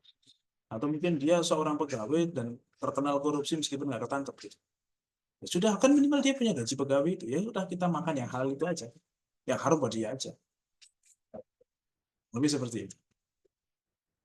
Allah a'lam bishawab.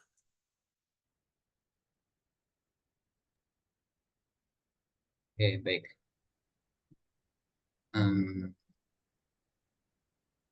Oke, mungkin saya ada pertanyaan sedikit tadi terkait menerima undangan ya. Kalau misalnya tadi kan memang salah satu syarat ininya nerimanya wajib itu adalah ketika undangannya duluan. Nah, gimana kalau misalnya undangannya duluan nih, tapi lumayan jauh.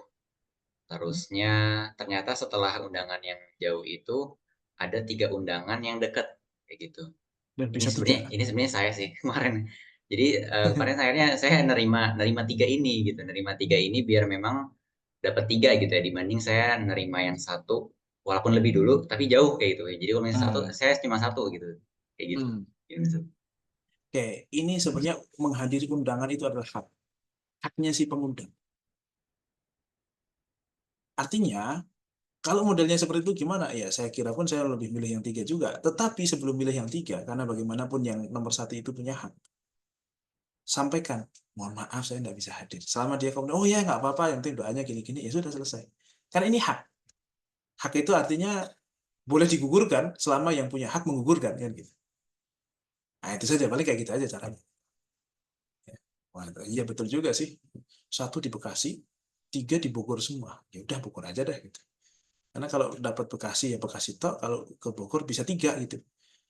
Nah cuman antum gimana cara makannya itu? Apa nggak makan? Apa dikantongin? Apa gimana gitu kan? Nah, itu antum yang paham lah itu.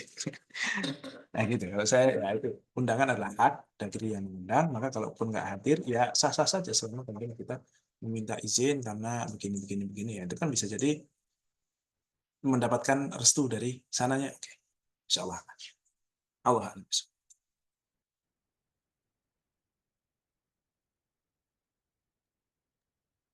Oke.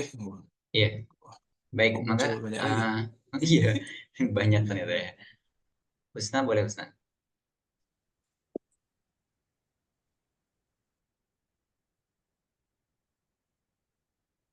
Jazakallah khair untuk ilmunya Ustaz hari ini.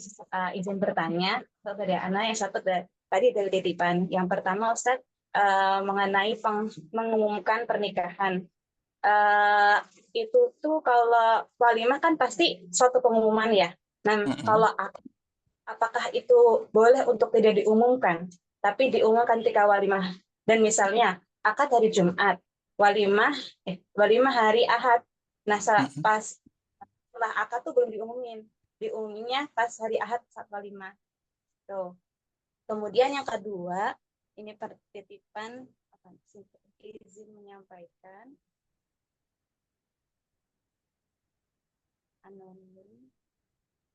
Gimana cara taunya kalau orang yang datang itu memang jodoh kita? Gimana cara tahu dan sadar kalau itu tanda-tanda dari Allah? Kalau kitanya sendiri tidak ngeh atau tidak dapat gitu ya. Itu mungkin yang sadar. Mungkin nggak misal case-nya kita itu tidak ngeh atau tidak paham itu ternyata jodoh yang sudah datang gitu, Ustaz. Oke, ya. Yang pertama gitu. Terkait dengan masalah apa pertama? Saya lupa gara-gara yang kedua ini. Mengumumkan pernikahan. Tidak mengumumkan pernikahan apakah boleh? Tidak boleh. Harus diumumkan pernikahan itu. Akad nikah itu harus diumumkan. Minimal kepada 2 orang saksi itu. Ya udah itu. Minimal itu udah cukup. Makanya kenapa harus ada saksi? Itu harus supaya itu. Nah, masalah kemudian kejadian itu tidak diumumkan kepada yang lain, ya memang tidak harus. Rasul aja nggak tahu Abdurrahman bin Auf nikah ternyata. Kan gitu. Kalau zaman dulu itu Abdurrahman bin Auf nikah Rasul nggak tahu. Kalau zaman sekarang itu suaminya nikah istrinya nggak tahu gitu. Itu sih parah ya.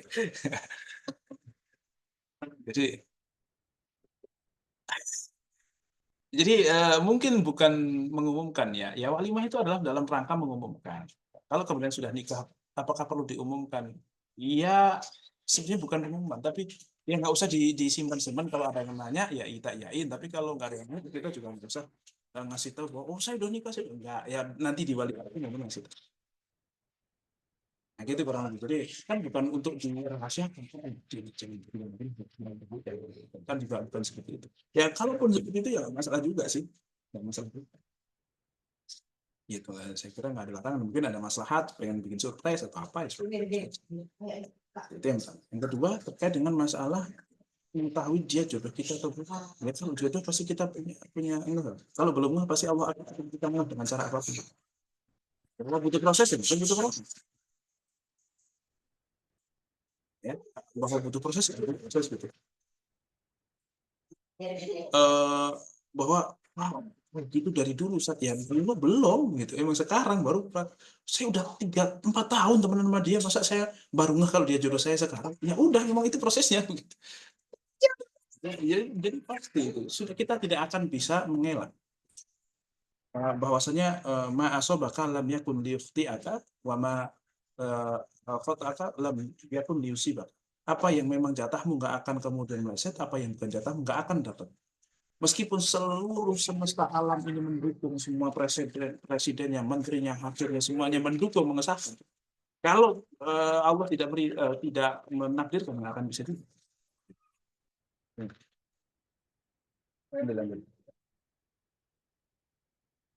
Itu. Jadi bagaimana cara tahu dia ini? Iya, kalau kalian belum tahu, tidak mungkin berarti bukan, atau minimal belum. Nah, berarti seperti itu ya. Jadi, tapi kalau memang dia jodoh, ya pasti tahu, nggak mungkin nggak. Pasti itu.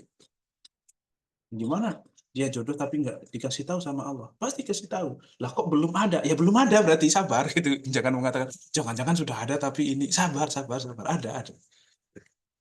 Sabar, ada. takutnya saya kurang peka aja Ustaz, jadi kurang peka inilah yang membuat ini. Ya itu minimal, oh ternyata saya itu adalah orang yang kurang peka ternyata. Nah mungkin kesadaran dari situ mulai, kemudian agak peka, terus baru ngeh, oh ternyata ini kan gitu. Bisa jadi. Jadi proses orang masing-masing. Oke, gitu ya. Semoga itu menjawab. Allah a'lam. Insyaallah. Syukran Ustaz. Masih satu lagi nggak? Ya boleh. Izin bertanya Ustaz. Ketika mendoakan jodoh ya, apakah harus Mendoakan jodoh itu didoakan gimana? Mendoakan jodoh atau meminta jodoh? Mendoa untuk jodoh atau mendoakan untuk si jodoh atau kemudian berdoa dapat jodoh? Sudah beda. meminta ya, meminta doa, meminta jodoh ya. Itu apakah harus detail secara fisik ataupun akhlak yang sesuai apa yang kan gitu Ustaz. Soalnya dengar cerita dari teman qadarullah dia dapat pasangannya sesuai karena karena beliau berdoa dengan detail Ustaz. Atau apakah jika mungkin doanya hanya yang rabis dari itu Ustaz, apakah boleh nggak dicukup dengan itu saja atau tadi perlu detail? Sebenarnya begini. Iya kalau mau doa detail nggak apa-apa, insya Allah Allah akan kasih detail itu. Tapi yang detail itu apakah yang selalu cocok buat kita ya kan juga nggak tahu juga kan. Ya tapi kalau yang detail pasti benar, silahkan. Detail kan. Pasti benar tuh apa? Iya soleh, ganteng, bertanggung jawab, romantis, lembut, pengertian, peka, gitu. Itu pun belum tentu cocok loh. Kalian misalnya punya suami ganteng gitu kan, yang ada tiap hari pas suami kerja kalian khawatir mulu. Nah coba gimana itu, ya kan? Aduh kayaknya mendingan yang biasa aja lah kayak gitu kan misalnya gitu. Jadi ganteng-ganteng tiap hari kemudian dibikin cemburu mulu gara-gara orang terlalu banyak yang ini kan dia. Ya, jadi emang nggak mau detail tapi terima resiko. Tapi nggak apa-apa, bagus silahkan minta yang detail-detail gitu ya. Tapi ya pastikan bahwa itu memang baik untuk kalian. Karena kadang ini hawa nafsu belum tentu cocok, dia memaksakan gitu kan. Ya, yang pertama itu seperti itu. Jadi bisa-bisa saja. Ini tidak harus seperti itu, tidak harus seperti ini. Bisa pokoknya ya saya pasrah. Engkau yang paling tahu terbaik buat saya itu yang seperti apa. Nah, terus datang, ya Allah ternyata kok jelek. Masa iya yang terbaik yang jelek ya Allah kan gitu misalnya gitu. Terus terbaik di mananya ini kan gitu kan misalnya gitu kan. Ya mungkin terbaik supaya kamu juga ngaca, kamu juga nggak bagus-bagus amat gitu misalnya gitu ya bagus juga lah gitu kan. Ada hikmah pasti. Oke, ya gitu dulu. Baik, syukran Ustaz. Oke, baik. Mungkin untuk ini pertanyaan terakhir ya dari Vina, Mangga. Terus nanti Vina dilanjut bacain pertanyaan Sabik ya, biar sepaket. Nah, ini berkaitan cukup berkaitan dengan Sabik. Kalau tadi kan ada pertanyaan gimana Ustadz kalau tidak walimah karena mager kan. Nah, mana Ustadz kalau tidak menghadiri walimah, undang itu tidak dengan yang pengundangnya. Misalkan saya diundang, jangan saya sih, misalkan B oleh A, tapi B itu sebenarnya kurang berkenan dengan A dan dia memutuskan untuk tidak hadir, apakah itu boleh Ustaz? Iya. Oke, pertama. Ya kalau karena mager, padahal dia adalah orang yang berhak untuk mengundang kita, saya kira itu juga satu hal yang penting, bahwasanya orang itu berhak untuk mengundang kita. Atas dasar apa kita diundang? Oke, kalau sekampung ya saya kira itu ada satu circle yang berhak untuk itu. Tapi kalau cuman kemudian, saya kemarin itu, dulu ibu saya sering dapat undang. Dari nikahan orang. Yang undang itu bukan bapaknya, bukan besannya, bukan orangnya. Tapi siapa? Kadang omnya. Ini telah terlalu berlebihan. Ini yang disebut sebagai berlebihan. Tapi kalau kita memang teman, cuman lagi agak berantem aja sama dia, ya itu wajib tetap. Gitu ya. Tapi kalau misalnya saya diundang sama teman saya yang mana teman saya itu sedang menikahkan ponakannya atau sepupunya lagi mantu, terus saya yang diundang. Ngapain saya? Siapa? Kamu itu kan ada. Begitu. Itu yang saya dengan itu berlebihan, nggak harus datang. Itu zalim juga. Sini.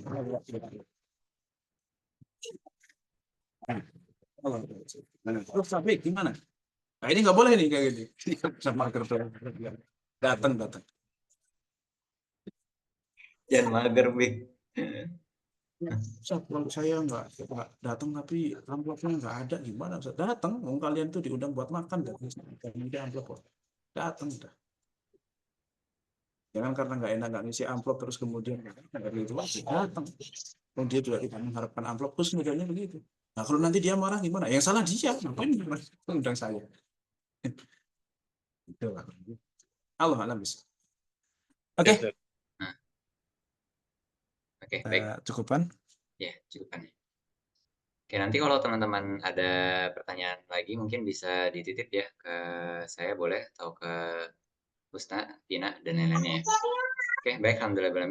Ini kita sudah dapat banyak insight dan juga ilmu pada malam hari ini. Semoga ilmu-ilmu ini bisa bermanfaat dan penuh hikmah ya. Dan mungkin kalau setelah ini teman-teman pengen ada diskusi lebih lanjut, maksudnya mau ada sesi diskusi yang ikhwan-ikhwan al-tahwat ya, itu dipersilakan untuk tetap di room ya. Tapi kalau misalnya enggak juga nggak apa-apa, karena ini sesi tambahan yang memang opsional ya. Oke, baik. Mungkin kita cukupkan untuk pada majelis kita malam hari ini. Jazakallah khair Ustaz atas ilmunya. Mungkin kita cukupkan dengan doa kafaratul majelis. Subhanakallahumma wa bihamdika asyhadu an la ilaha illa anta astaghfiruka wa atubu ilaik. Oke, jazakallah khair. Yang mau masuk breakout room, silakan. Assalamualaikum warahmatullahi wabarakatuh. Waalaikumsalam warahmatullahi wabarakatuh. Terima kasih.